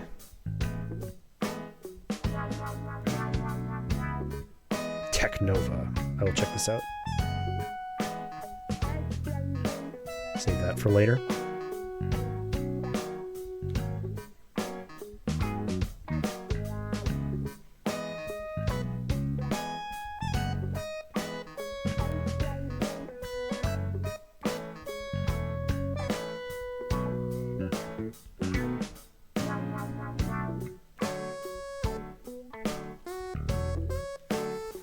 Your Pest Band. They were like Green Day or Offspring in Japanese. That's cool. I saw a video the other day of some Japanese group playing at like some tiny fucking venue. It was like, I don't know if it was all girls or if it was just like two front girls in the band. They were like dressed like Limp Bizkit and playing Rollin'. Like, I love the idea that like nu metal is taking off in Japan. That's awesome. See, yeah, that's the thing. It's like I love all these like secondary waves of Western music hitting Japan. Like the fact that there's like a huge rockabilly scene in Japan. Japanese people are like listening to like pop punk and nu metal and shit like that. Like, I love it. It's awesome. Who's my favorite singer? That's a great question. Who is my favorite singer?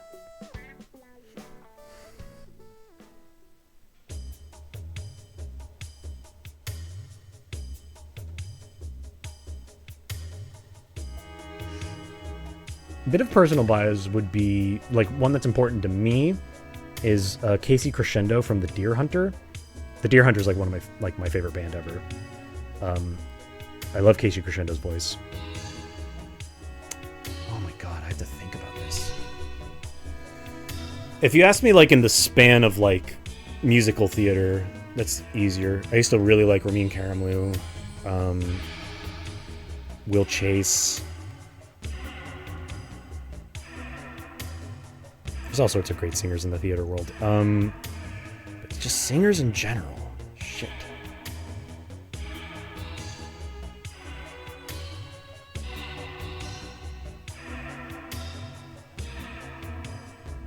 Damn, I don't know. I have to fucking think about that. One of my favorite Japanese bands name drops Weezer in 2 different songs. That's great. Weezer's... I don't really like Weezer. I don't like most of Weezer's discography. Blue Album's fucking good, though. That's a fucking grade A fucking album. Gotta respect the classics. I don't really like anything else they've ever made, but Pinkerton's okay. Fuck. Favorite singers. This is the hardest question anyone's ever asked me. It's just a question I love. I've been a singer for so long. I've had different answers to this question all throughout my life, but I haven't thought about it in so long.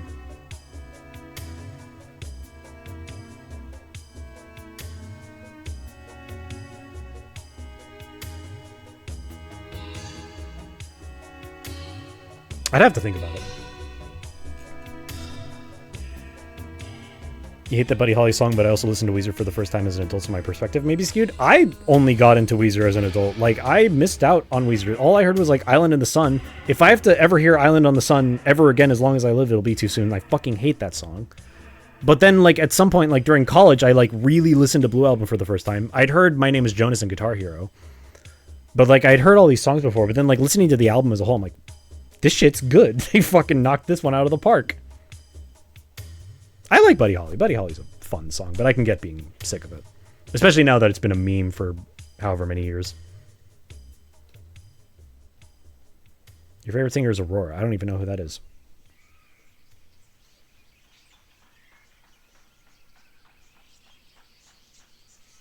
They're going to make the femboy-themed Pinkerton 2 Rivers teased on Twitter years ago. I feel like that was just like I thought that was just a joke on their part, but like I'd had this thought before. It's like Pinkerton's okay, but then I feel like Pinkerton sung by girls, that ascends it into being like top tier territory. I really want to hear whether it's trans girls or real like fucking accomplished like female band or whatever. Like I would love to hear girl Pinkerton. You need to listen to a band called That Dog. That Dog is Girl Weezer? I'd love to hear it. That Dog, I'll remember that.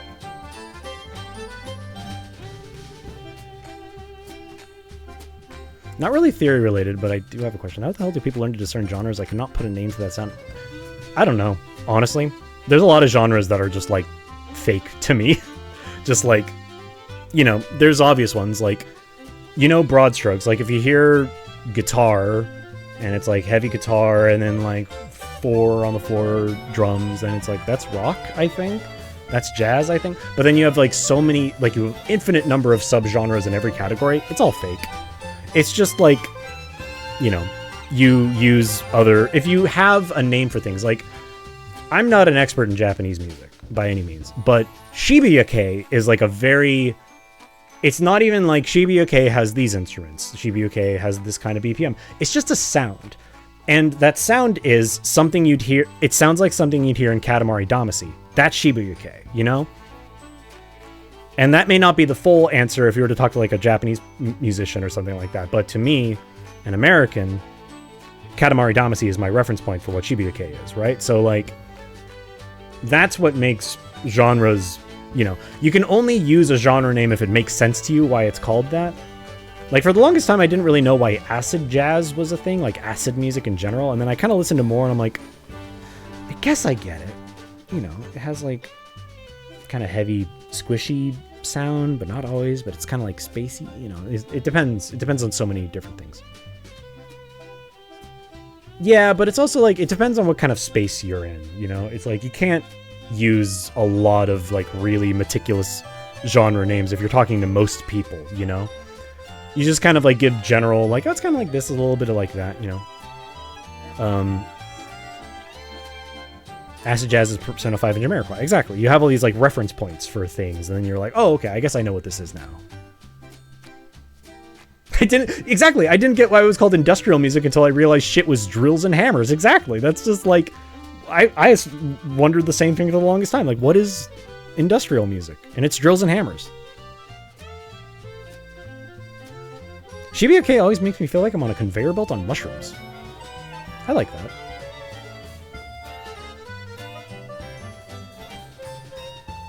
Math Rock. Math Rock is a classic, like, weird name for something. Which also has different sounds, because Math Rock is just called Math Rock because it's like, they use weird meter. But then that's also like the stipulation for like prog rock, but then prog rock has more of like a specific identity to it than Math Rock does. Math Rock just means like, there's weird meters in it. Do I react to songs? Usually, when I listen to... Oh, you mean like, do I stream myself reacting to them? No. I wouldn't be opposed to it if people want to watch that. The only reason I wouldn't want to do that is I think I'm too honest. And I think if someone gave me a song that they wanted me to listen to and I listened to it live on air, I would have to force my way to be nice if I hated it. It's another reason why I don't do like media share streams. If I did media share streams, I would have to put like a disclaimer like, if you put in a song, you have to be okay with me saying this shit's trash and skipping it, you know?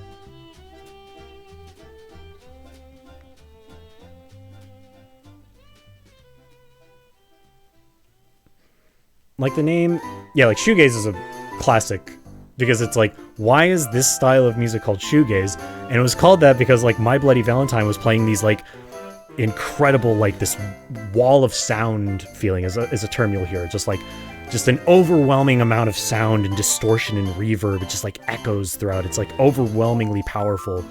And they were doing this by like this fucking crazy array of pedals. So they were spending their entire sets just looking at their feet tapping pedals. So motherfuckers started calling it shoegaze and the name stuck. I love that shit. Shugazi? Yeah, King Giz is great. I love King Giz. Favorite King Giz album? Great question. I really like Nonagon Infinity. I don't think it's their best work, but that's an album I can put on pretty much any time and listen to. I honestly haven't listened to enough, because those motherfuckers are putting out so much music all the time. It's hard to keep up with them. I also I would love to go see them live. I've had plenty of opportunities to, I've just never taken it up. They make way too much music, it's crazy. I'd be watching those music teacher reacts type videos a lot. They're really good for picking up little scraps of analytical wisdom. Yeah, I think that's a good lesson to take from there. I kind of like... That sort of stuff tires me, but a lot of times. But I do think that is good for, like, seeing what they have to say about it. I do feel... It bugs me because a lot of it has to be performative because it's YouTube, right? But people have to, like, listen to, like, a song from, like, Undertale and be like, this is the best song I've ever heard. And it's like, no, it's not. Stop lying. It's good. Person who just emerged out of a test tube 3 days ago. Oh my god. Bergentrucken from Undertale's the best song ever. It's like, just say you like it and say why you like it, you know? But I do think reaction videos are good just in principle. Like the fucking, Clowncore. I saw Clowncore a couple years ago, and they're still doing this in their sets because, Holly Wayne and Scorpy saw Clowncore up in Montreal a week or two ago, and they still have this in their sets. They made a video out of reaction videos to their songs. Yeah, Clowncore played in Montreal Jazz Festival. And then I saw them, I want to say 2 or 3 years ago in LA. They had the van. The van was outside the venue when we left. It was awesome. But their set is mostly the same as it is since then because they haven't really put out new music since Van. Either way, but they had this one section where it was just like reaction videos to their stuff, and it was just fucking awesome because it's like people reacting to unnamed Clowncore member putting his dick on the synth for that like pedal tone, and they're just, you know, so it's very funny.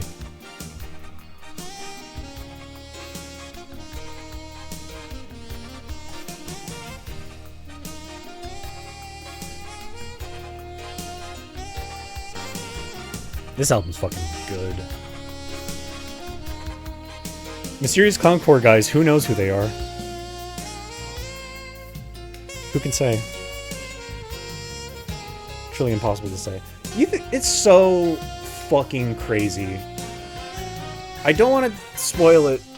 I don't want to like play it because it's Hades 2 is spoilers right now because it's in early access. But like, oh, the fucking the during the first update of Hades 2. Why is dildo blocked in my chat?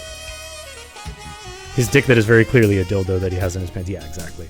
Anyway, like Hades 2, fucking Darren Core puts out one of the songs. I hear it in the trailer, and there's a fucking ripping sax part. I'm like, is that Sam Gendel? He got fucking Sam Gendel on it. I was like, oh shit. And then there's another song that plays in the same area of Hades 2. It's called Doom City. And it's like, I remember watching a reaction video back when the Kendrick Drake beef was happening. And the guy tried to pull out an actual honest-to-God AK-47 to analyze a bar. The one thing I remember was, what was the last song Drake did in that?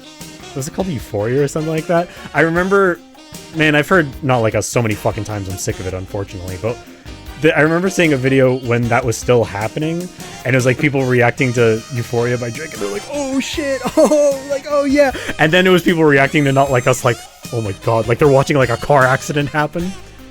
Like, oh my god, he killed him. It was fucking great.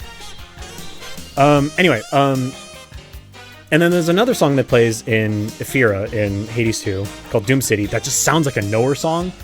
Like it has like the and it's like fucking, I'm like, okay, between that and Sam Gendel, like Darren Korb has to be a Knower fan. It was like, mwah, beautiful. And then this last update comes out where they add in the Extreme Measures bosses, and I just glance over the soundtrack. There's a song by Lewis Cole in there, and I was like, oh fuck. And then, oh, I don't even want to talk about it just in case I spoil anyone, but like, oh, mwah. It's so good. Oh yeah, Genevieve Artadi's solo work is also really good. She's great. Love her voice too. She's a great singer. You ever hear F-Zero GX's OT or any other Hiddenori OG works? Yeah, I like F-Zero GX's OST. This is a good soundtrack. I have a special love for F-Zero 1. That was the one I grew up with.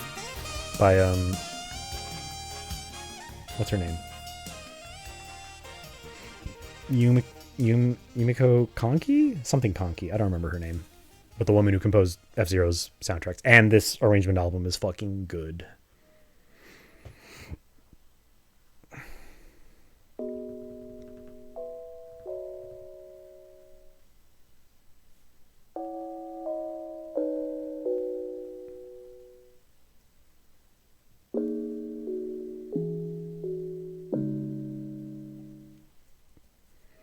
Remember the Transbian band I saw? They're called Destroy Boys. Very good show. Destroy Boys. I'll check that out.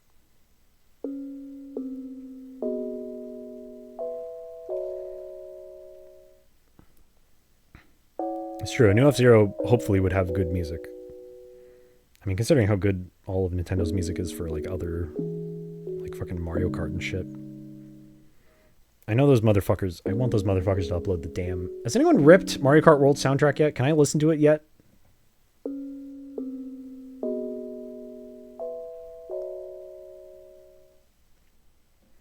We need a new F-Zero game so they can have fucked up cutscenes like F-Zero GX has. God damn it. Those motherfuckers just need to upload the goddamn...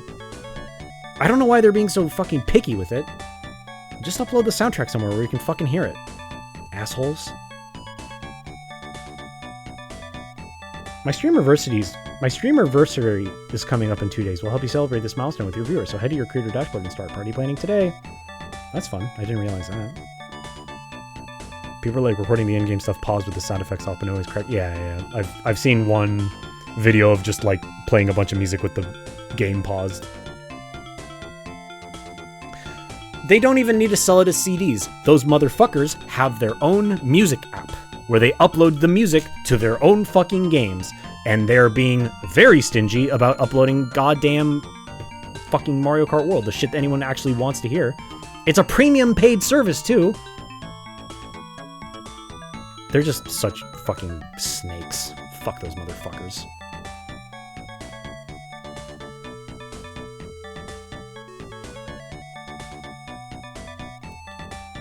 Yeah, all this stuff I've heard from Mario Kart World's fucking great, and I want to listen to more of it.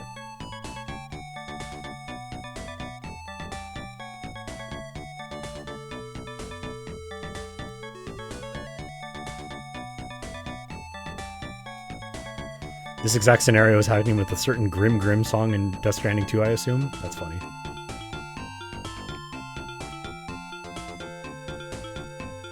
I was watching a playthrough of Death Stranding 2, and it's so irritating just on YouTube. Like, they keep having to mute specific songs. Like, I can't have this one, sorry. It's like, fuck you. I don't have a PS5. I don't have a PS5. I can't just play the game for myself. I have to live vicariously. That game is very funny. I can't wait to actually play that for myself.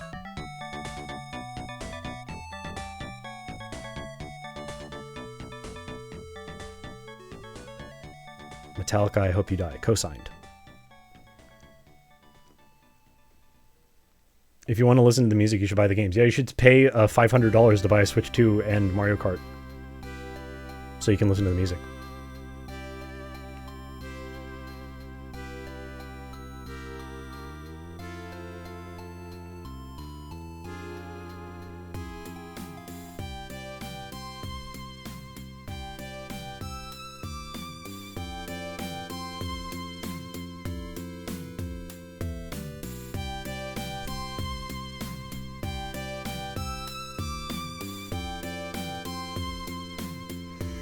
Anyway, we're just yapping about music at this point.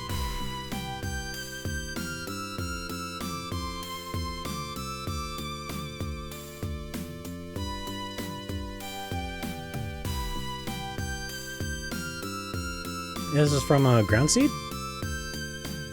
Right? Yeah. Ryu Imamoto. Ryu Imamoto's a fucking real one. Rest in peace.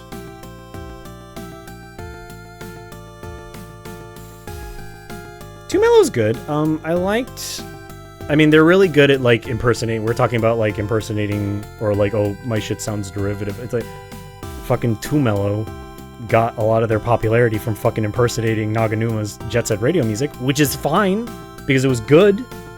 But that's what I sort of knew him as, was just like a Naganuma-er, you know? They're good at it. I like it.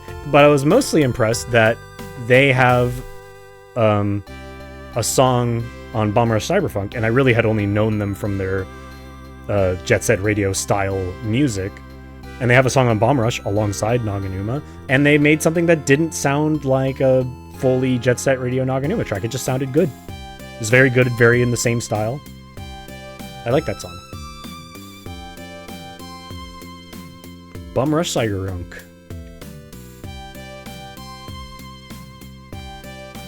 Yeah, exactly. They grew into their own style, which I appreciate.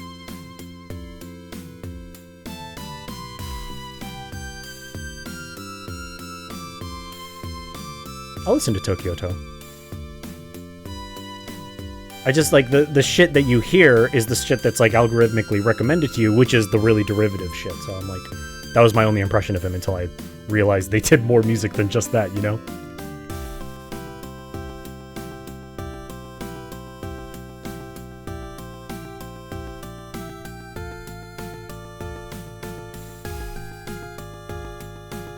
Oh, that makes sense. Man, Bomb Rush had a great soundtrack.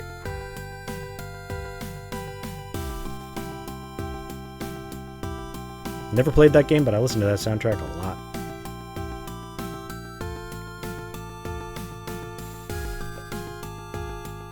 I like the one UK drill song that the soundtrack starts with. You didn't like the game, I remember that. But the soundtrack's good, at least. I remember watching you play that, and it seemed cool, but, you know. They keep playing the same song over and over and you can't... Okay, that's stupid. How can you not make a playlist in a game with music that good? Like, fuck. That's stupid. If you can make your own playlist, then that would be... Who cares if the game's bad?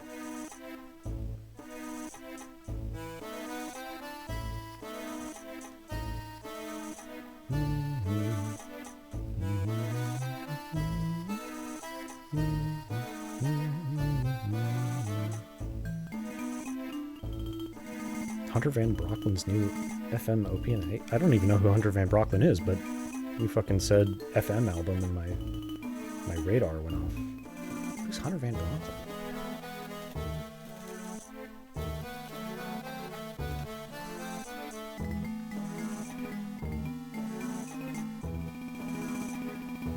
Oh, they just do like chiptune music. Cool. Check that out. I love FM synth stuff. Tracker musician. I do love, I mean, like, one of my rabbit holes I fell into in the last couple of years was fucking PC Engine music. Ryo Mimoto. GOAT. I think, like, genuinely, I think, like, Yuno is, like, one of my favorite fucking game soundtracks, like, probably ever. Like, hang on.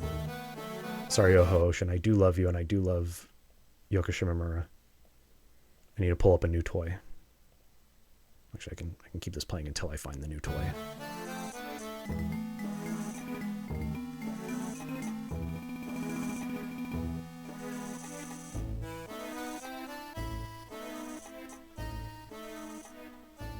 I need to capture this.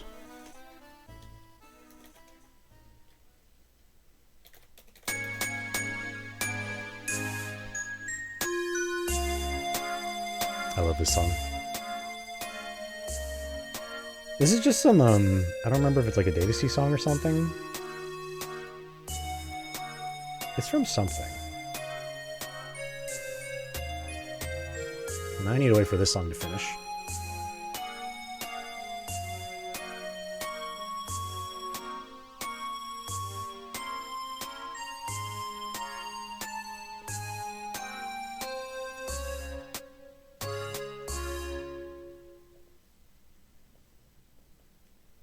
I have to manually select each track, but this is what we're doing now.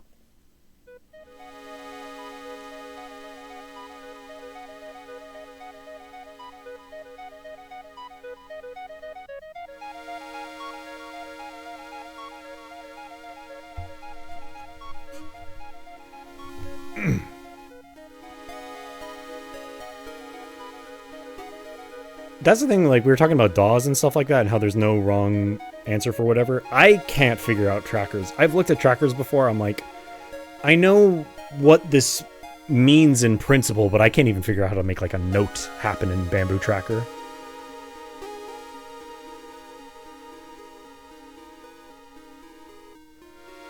This is 98 FM player, which I think I just kind of Googled and stumbled into this. You do need to extract songs from actual PC Engine ROMs, which is also not that hard. I figured out how to do all this by myself, but you can just extract the music straight from the source, play it on your computer.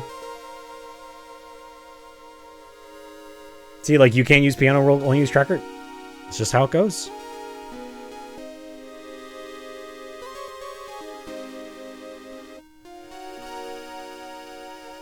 I briefly looked into like Bamboo Tracker because I was trying to see if I could figure out, because there's actually one thing I was looking at.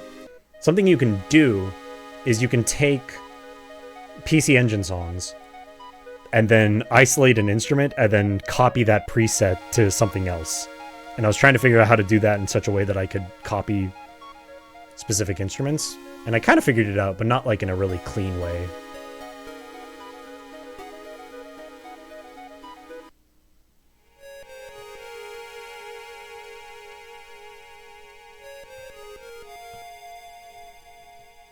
Yuno got a PC Engine release? I thought it was originally for PC Engine. That's like the original... PC 98, I think, was the original one. I know it's had like a bunch of successive releases. Oh, sorry, I misspoke. Yeah, I meant PC 98, not PC Engine. My bad.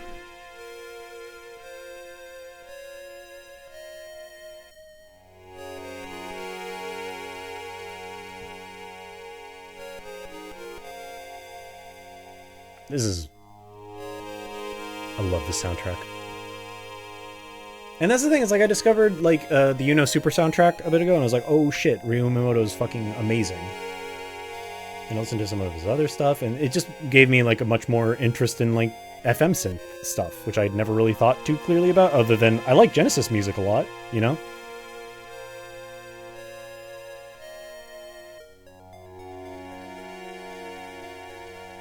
This might be too quiet for you. There we go.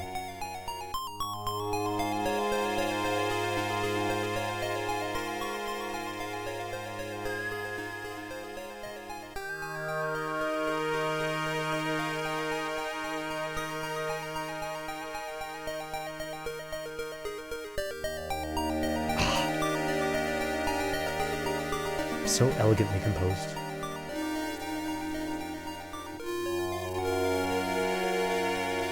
These motherfuckers were writing really fucking amazing music for these games where it's just like sex. Just like weird, gross sex scenes.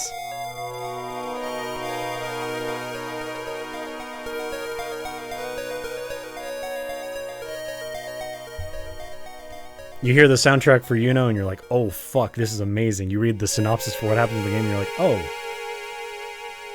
Yuck, never mind.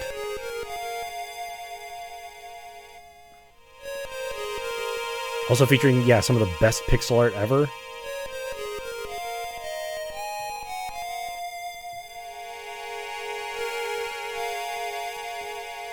Also, like, some of the really fucking bangers in here were probably playing during sex scenes. I do like that one. Where's Love? I'm looking at numbers. There's no file names. Might be this one? There we go.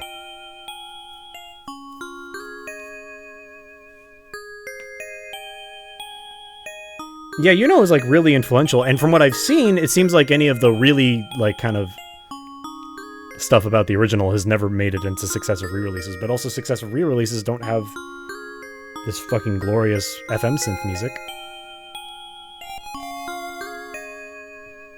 I remember I like made a joke about like how every PC 98 game had sex in it, and then someone on Twitter was like, that's not true, actually. They did the math and it was only 40% of games had sex in them. I'm like, that's still really bad, dude. If you can fucking do the math and it's like slightly under half of the like entire catalog of the engine of a game console has porn in it, that's not good. If anything, that's worse that you had a number. Yeah, it was like more than half. It was like 40-something%. Like, just under half. You say that fucks hard, but it's... a lot of them are rather objectionable. You do any bit of examination of, like, what happens in this game. It's like, oh.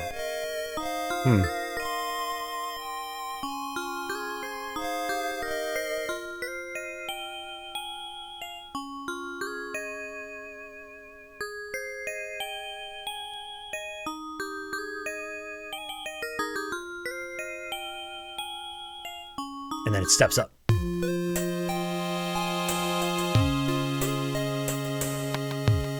When I want to play the vintage porn games, I don't really want to. I want to listen to the music and look at the cool art. I'm not exactly looking to play PC 98 porn games anytime soon. Regardless of how good the music is. I will download the ROMs and play the music.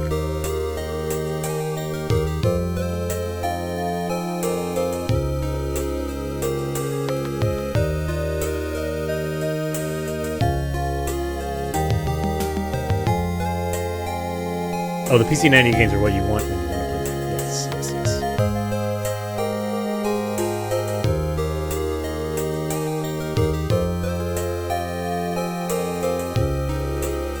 Yeah, play porn games that have explicit rape in them on your Twitch channel. That'll be fine. Sounds like I am playing a cerebral, non-linear indie platformer. This song probably plays during a sex scene. That's the thing, right? It's like there's so much beauty that can be extrapolated from these soundtracks outside of knowing where these songs are actually playing. I do like it. I think someone on Tumblr I follow, there's a great name for it that someone I follow on Tumblr made a playlist of really good PCN98 music, and they just named the playlist Chill Anime Beats the Fuck To, which I always think of that. Play with your eyes closed.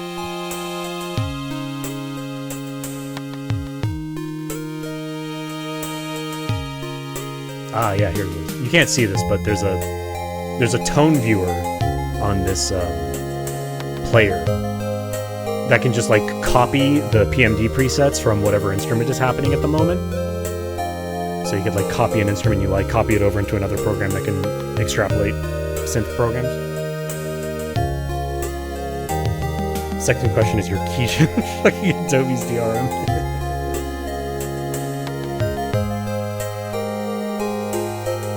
Chill Keygen beats the fuck to.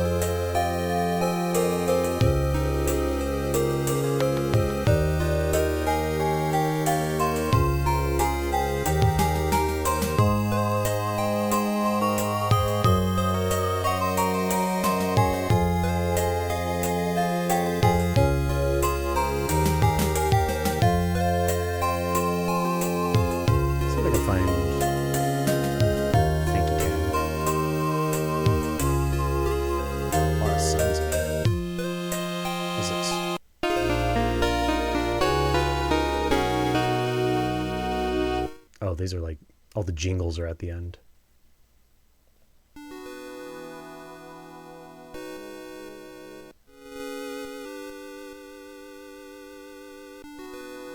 I think I just clicked on that one. Oh, it's beautiful sweeps. How can I make melodies like this? There's never any meandering. You don't feel like the melody overstays its welcome. It's just like, you just gotta feel it out. It's just gotta practice. That's the thing. I don't think that's true. Like, I've made songs where I had a melody and then I just extrapolated everything else from there. Sometimes good singable melodies work outside of whatever context you have them in. In fact, sometimes it's harder to make a chord progression and then make a melody that fits within it, right? It's almost easier to think of melodies in isolation and then find a place for them.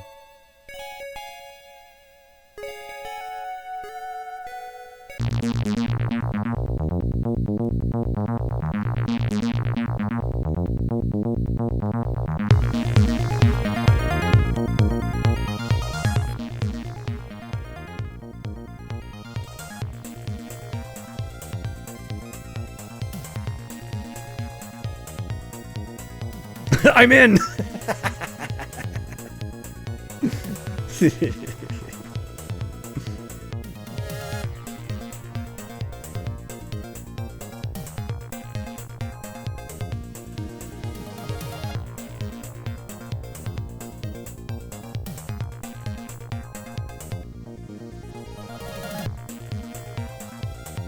Like all these like filters they put on the sounds, like it's stuff. I've also never really been good at like production side of things. That's a very recent like, how do I actually make music sound good? You know, I can write it, but like how do I actually produce it? And learning about things like, oh wait, okay, this all makes more sense to me now. And then realizing like, how are they getting these filters on like fucking FM synth sounds? It's cool. Now for the part of the game where the MC plays UFO 50. Fuck yeah. UFO 50 is a good game. Also great music.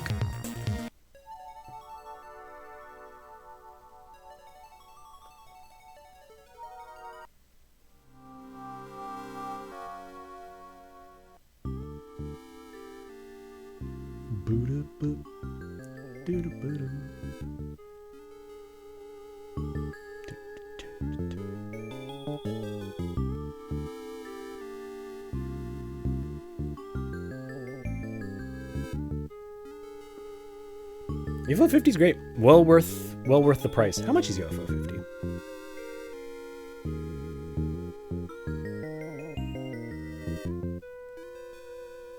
store page.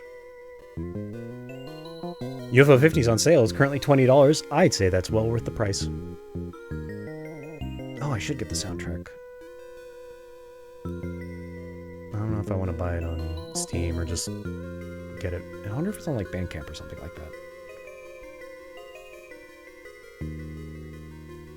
What's the difference between keygen music piracy and keygen church tech? No idea. Couldn't tell you. There's a hardware program for the Yamaha Reface DX7 clone. That sounds like a really fun prospect. That does sound cool. The only thing I know the DX7 is good. My friend actually managed to get a real DX7 as a hand-me-down. And that had a lot of good sounds on it. Most notably, the only thing I really remember about the DX7 is that's where the Taco Bell bell comes from. Oh, there you go. Thank you. Now that's what I'm talking about.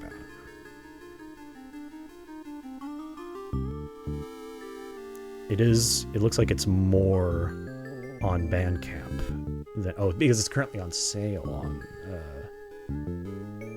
Steam. But if I wait for a Bandcamp Friday, then, well, actually, I don't know. We'll see. See how I feel. The X7 seems cool. I would love to have like an emulator for it, or a digital VST. I have one. The two most powerful ones I have are the Roland D50 and Corgam 1. Corgam 1 is just like far and away the best one I have access to.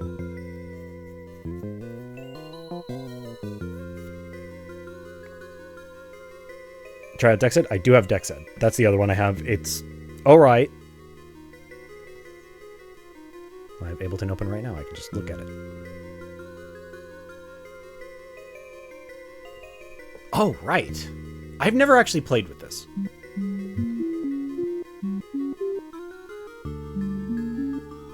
We're going to pause the music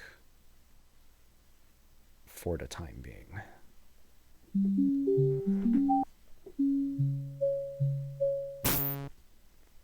That was loud. That's just like the default one.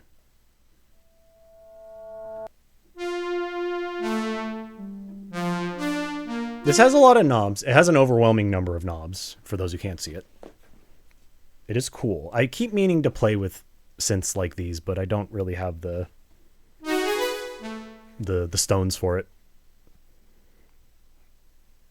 The Reface DX is similar, like 3-octave keyboard. No idea. The sound is... Trey also has a DX7 that I like. That's cool. I'll see if I can find a DX7. What else do I have? I have M1. I have Nils K1V, which is... I forget what this is supposed to be. Is this like a Roland? Oh, it's a Kawai. It's a Kawai K1. It's a good one. There's a lot of good sounds on this.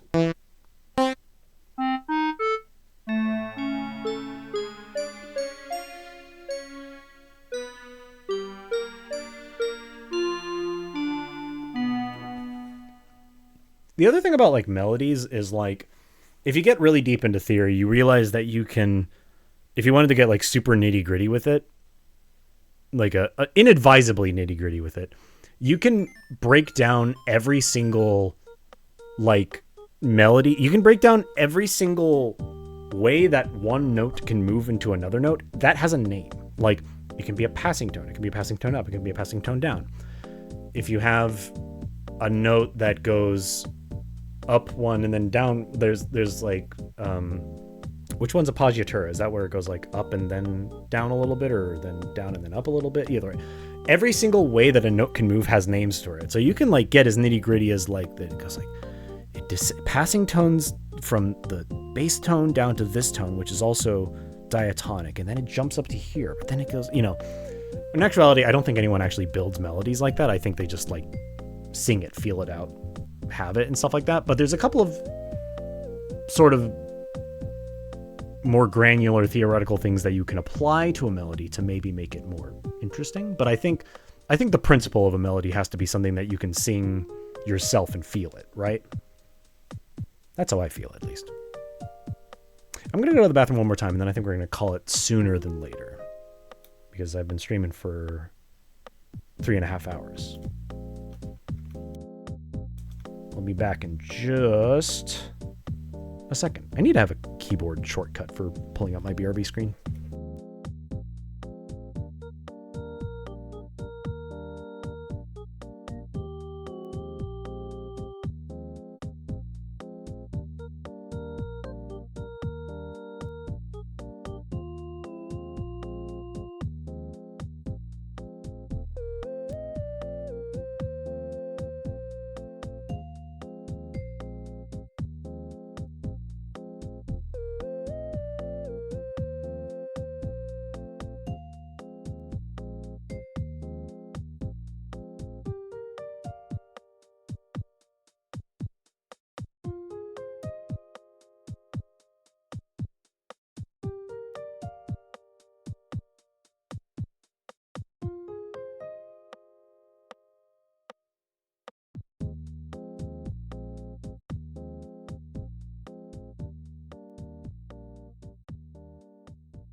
I'm back. I need to make that one bigger. If you want to please a female, then you should become a good fisherman. That's my advice for you. Oh. Someone who's made a lot of music for the games I've been making. Music theory stuff freaks me out. I don't think about all that. I just make songs that I think are funner for the moment and sound nice. I'm afraid of people overanalyzing things. You sounds like you already got it. You're good. You don't need to worry about theory. If whatever is working for you is working for you, you don't need to worry about it. Theory is just like people who cling too strongly to theory are people who don't really know how to have fun. Theory is a tool that can kind of help recontextualize things or kind of like verify things or kind of ascribe some logic to things. It's not necessary or even good for like writing good music. If you know how to write music, then you're good. If you can identify what sounds good to you and then you can make it and be like, that sounds good to me, I got it, you're already there. I just like theory because that was the lens at which I kind of started accepting a lot of like composition techniques, and I can kind of rely on it as like base principles where it's like, I thought of this good melody. And then I look at it, I'm like, well, if I want, this sounds like it could be like these chords. And if I want this to be more dynamic, then I could, what could I do? Oh, I could make this like a 5/5 of the next chord, and then I can do, stuff like that. That like, the only reason I use them is because they sound good, not because it's like, ooh, but of course, blah, blah, blah, That's just a theory, a music theory. I think the problem with music theory is when people frame it as perceptivism. Like, these are the rules and you can't break them. Like how they teach you grammar in school. This is a better way to think about it is descriptively. Like, this is the music, and then you use the theory to describe what the music is, which is how actual linguists look at things like grammar or language, as opposed to the high school obsession with rules. Yes. Exactly. Couldn't have said it better myself.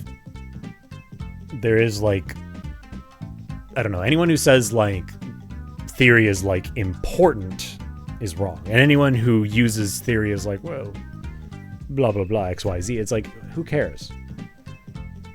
You should be using theory as like a tool to like analyze music and like, enjoy it more, You should only be using theory if it helps you to enjoy music more. If it just makes it scary and weird, then fucking no.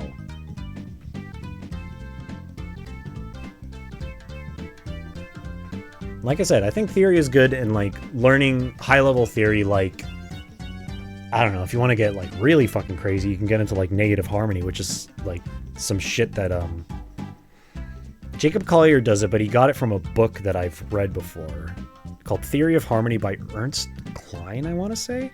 You could get into really tricky shit like negative harmony, which sounds kind of like shit, but it's like, it's very interesting. You know, like mathematically inverting all these ratios and shit like that. So, it's like, at the high level, it's like a tool to make stuff interesting. Like you can use it as a tool in your arsenal. So like, what if I try doing this? Well, maybe this sounds like shit, but it'll sound like something you've never heard before, right? So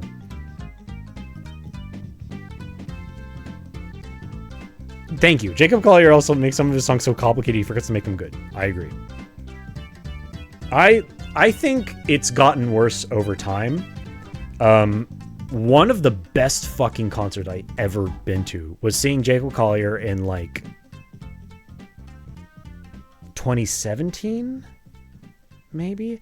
It was like pre-Jesse, but it was when like he was like getting kind of big, like people knew who he was. The concert was just like a pretty small venue up in LA. It was just him. It was just him on stage, surrounded by instruments, and he was just playing stuff from like In My Room or like covers and stuff like that.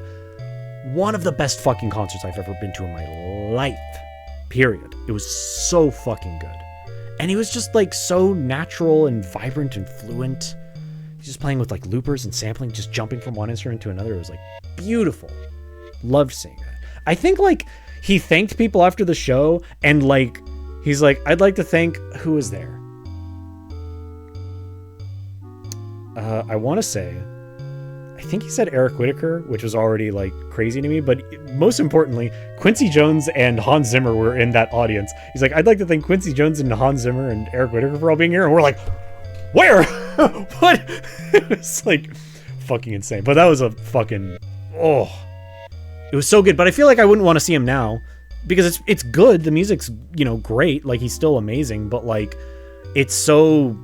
it has to be so big and bold, right? Like he's got all these people he's collaborating with. It's like everything has to be like inventive because he's built this reputation for being really inventive.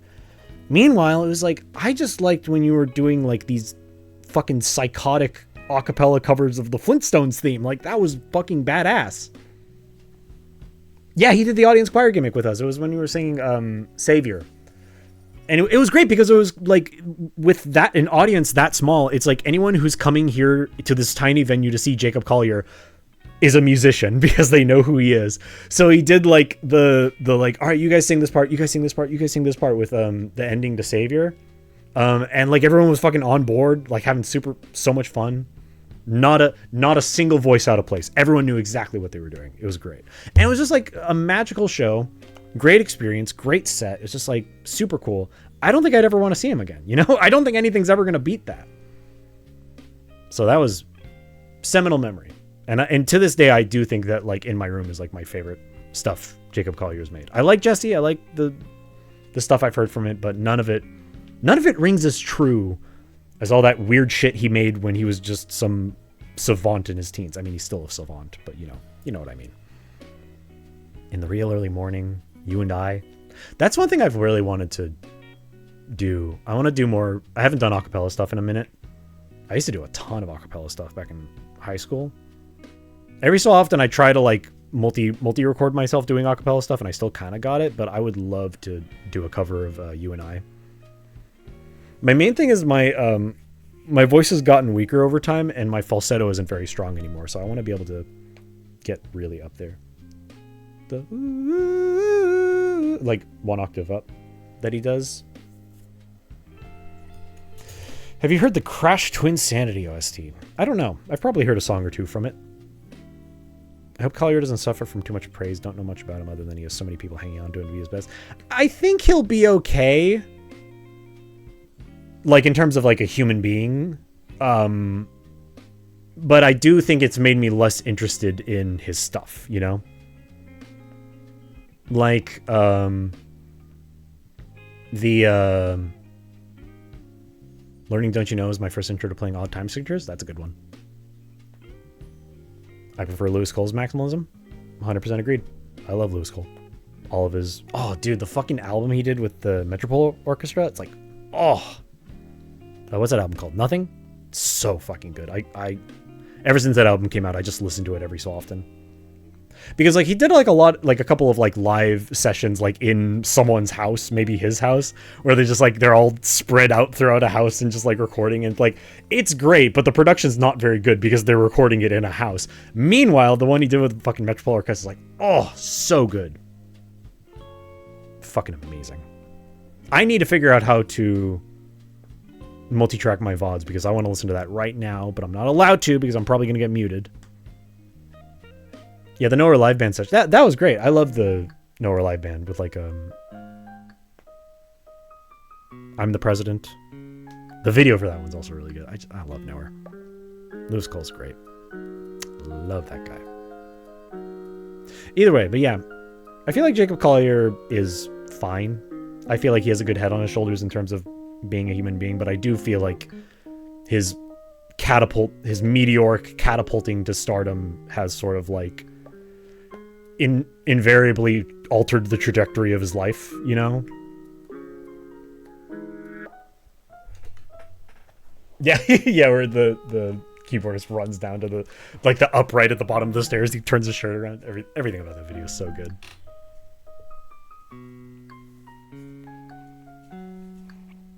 Yeah, and the overtime video is like fucking, oh, so good. I love Nowhere. All those guys are really good.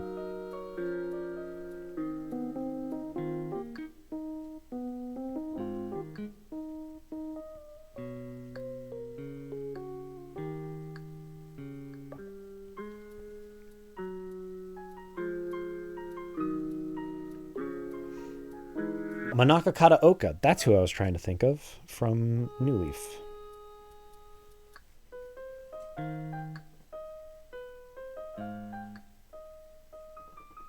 don't remember what she did other than I know Asaku Asahi worked on like Mario Kart whatever.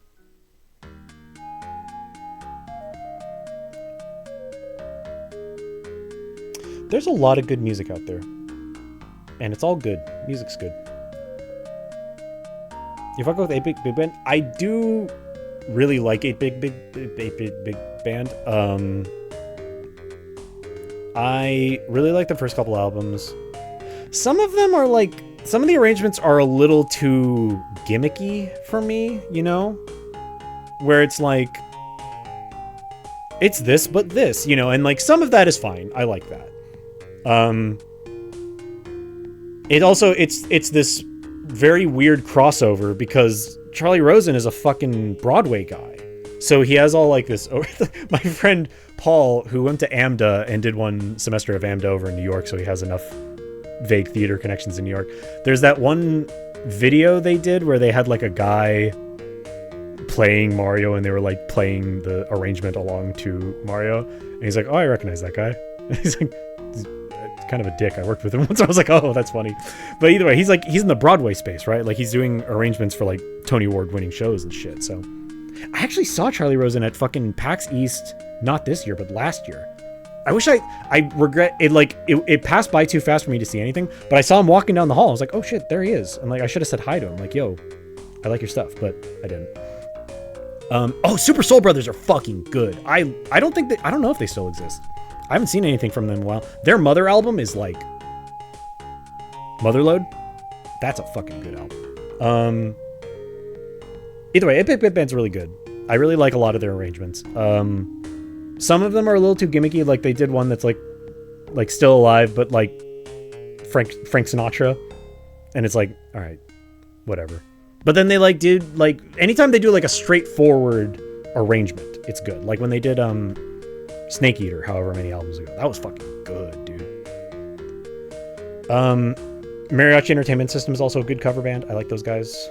I've only heard a couple of their songs. Let me see. Let me look up 8-Bit Big Band. I don't remember when I last listened to one of their albums, is the thing about it. Let's see how much there is that I don't recognize. 8-Butt? Nope, 8-Bit Big Band.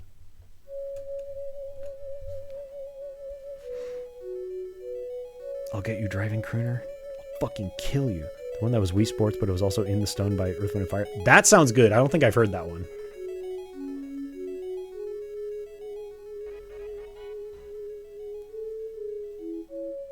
2021, they put up Backwards Compatible. I think I listened to this one. Yeah, this is the one that had Snake Eater.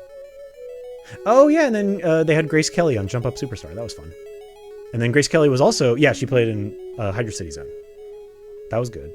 I remember this album, but I didn't listen to this very much. Oh, yeah, and they got Zach Singer playing fucking Iwi for Birdman.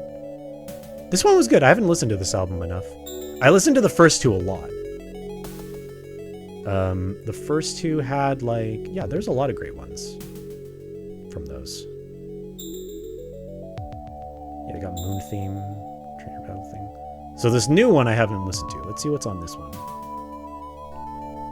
Oh, they did Can You Feel the Sunshine? Oh, I think I heard the Wanna Take You for a Ride one. That was fun.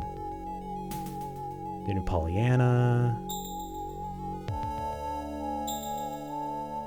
You Wouldn't Know from Lego Dimensions Portal. What the hell? Outrun. Last Surprise. I always gotta do Last Surprise. I'm kind of sick of...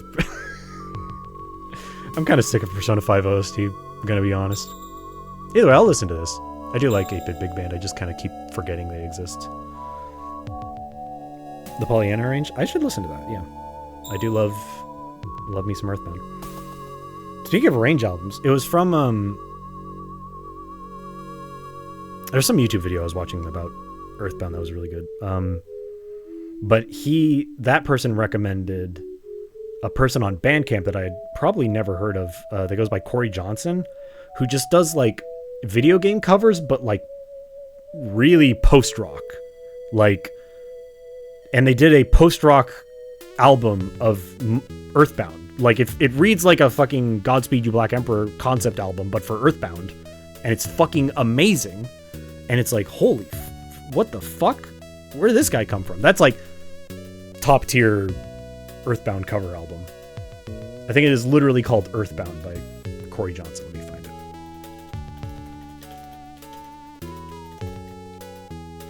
Yeah, here we go. Just so...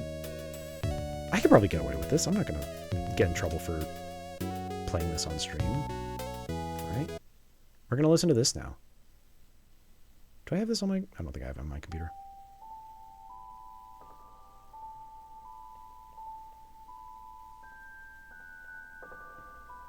Very long-winded. Very, I say long-winded like it's bad. No, it's like... Slow. Slow going.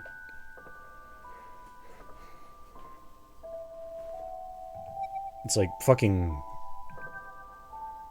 I'll probably only listen to like a few songs, but it's like, it's a whole album. Like, it just keeps going one song to the other. There's no like stopping or like anything like that. It's just, there's also just like a lot of like sampling in it and a lot of just like, it feels very intentional in a way that like very few like cover albums of video game music feel. I should just edit the volume from here.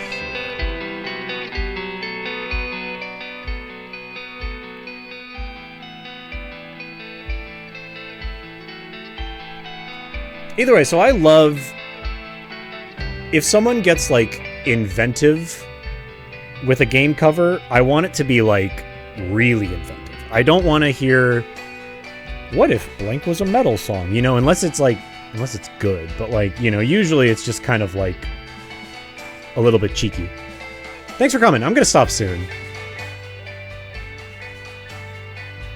But same with like what if, and that's kind of another thing about 8-Bit Big Band that I don't think is bad, but like orchestral cover of blankety blank, and it's like 8-Bit Big Band's pretty good for the most part. There's a couple of them that are like, this didn't really need to be a song. Some Louis Zong genre pastiche album, yeah, like that kind of stuff. I like that. I mean, I'm probably going to be going for more than a few minutes, but I have a tendency to meander. Just say I'm going to stop the stream and then keep going for like another 20 minutes. So the 1-ups. The 1-ups are also good. Those motherfuckers, like, their stuff's from, like, old. Those motherfuckers did a cover of Koopa Beach that I love. That's like the definitive version of Koopa Beach in my head is the 1-ups version from, like, 2005 or some shit. I didn't even know about them until recently.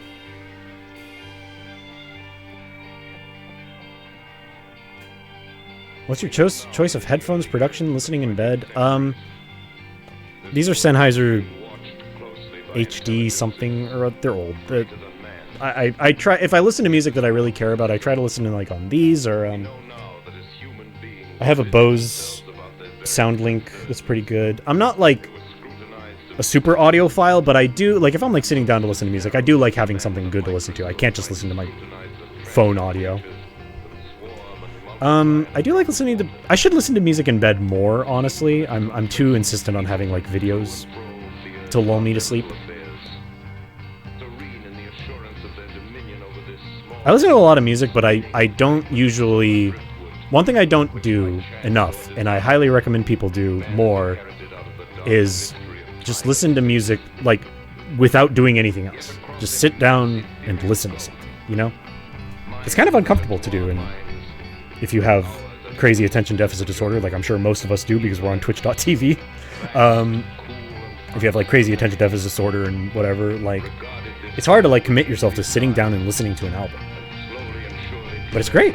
Super rewarding. My friend Emerson used to be of the Talks Hards. He did this thing back when he had this one place that he lived at that he just didn't get noise complaints at. He had like really, really good studio speakers that he got from his dad, and we would just have parties where someone would choose an album. We'd all go over to their house, hang out, get ready, and then we'd all sit down, turn off the lights, and just listen to that album at like room-wide volume. And it was awesome. There's so many just like good albums I'd never really like I'd heard before, but like listening to them in the dark with a room full of people was like, oh, it solidified it in your brain. You're not just like, oh yeah, this is good, I like the song. Like, I hadn't really listened to Remain in Light by Talking Heads until doing one of those sessions, and then I was like, oh fuck, this album's amazing. I hadn't really listened to Loveless by My Bloody Valentine until I was listening to it really loud. I'm amazed that they never got noise complaints, especially listening to Loveless. Like, damn, that was really fun. Yeah, literally, just Loveless is like... mwah.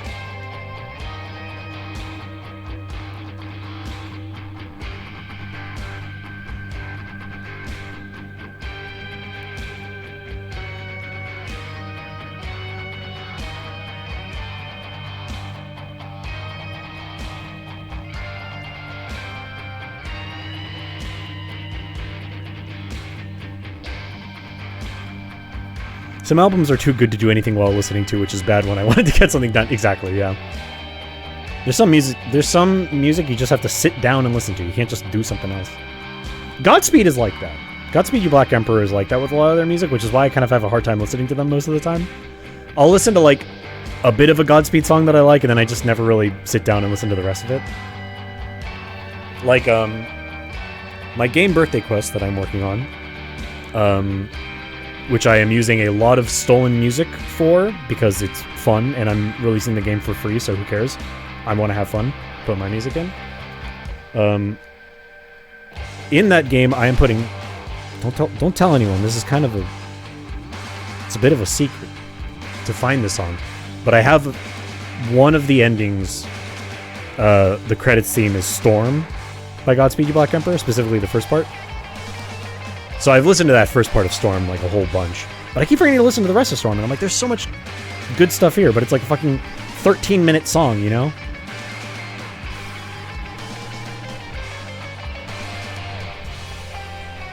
Stealing's fun. It was nice when I started making this game and just kind of consigned myself to like... Because I'm so particular about the music I make, and I'm like, I want to... If I'm making this video game alone, I want to free myself from having one more thing to get obsessive over.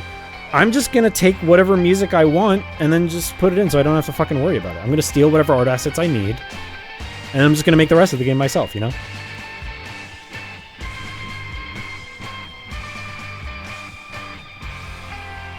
Use earbuds when you listen to music at night. Earbuds are good. I've never gotten wireless earbuds. I don't think I ever will because I'm gonna lose those shits immediately. But also, I really only use them as a matter of, like, necessity. I don't really like having the sound so close to my ears. My trick to finding them isn't using the weak vibrator to find my butts. It's playing one of the Death Grips as Legacy songs at max. Yeah. That's a great... That person that made that Lisa Death Grips mashup album, good shit.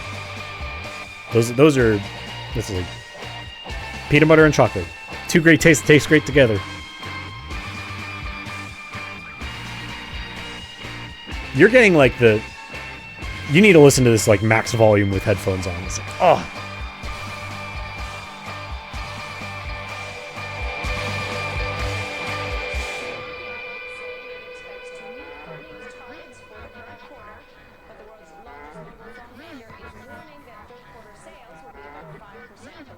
Yeah, I'm very careful about my hearing. It's like... I feel like, especially because I work in the event industry where I'm regularly listening to loud music, I bring my, like, concert earplugs, like, everywhere I go. I think my hearing's okay for my age, but I do have a lot of, like, low-end missing. I can't hear bass parts very well. I can feel bass parts. But, I would describe my game as a glorious train wreck. I don't take that personally. I mean, I hope it's glorious. It's going to be a train wreck, but I hope it's at least glorious. Booless, that's right. I love mashups. I've talked about it before. I've made many mashups. I got some more in me.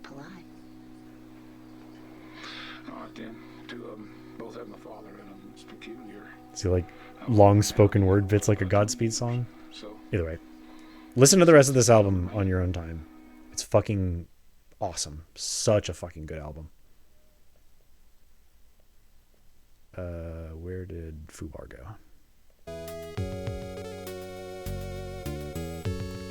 Okay, I should stop streaming because I should probably eat dinner and everything. I also need to finish some cleaning, some other stuff. And this will be on the exam.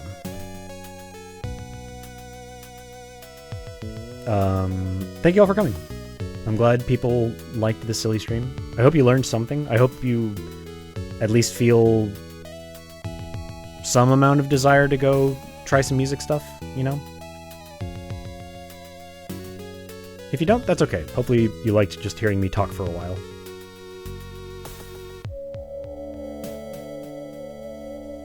I really like teaching, and I feel like if teaching were a more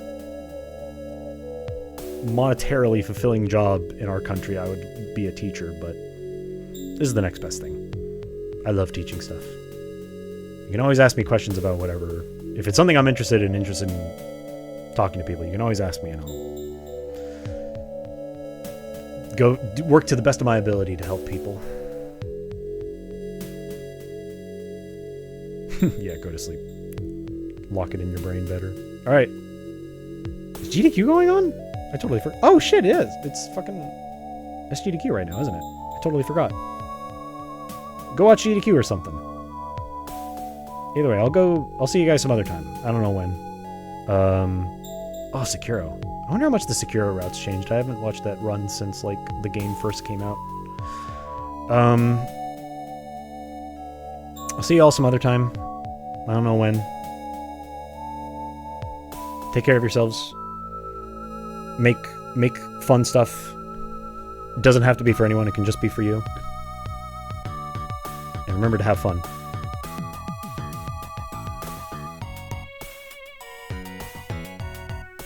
Okay, bye.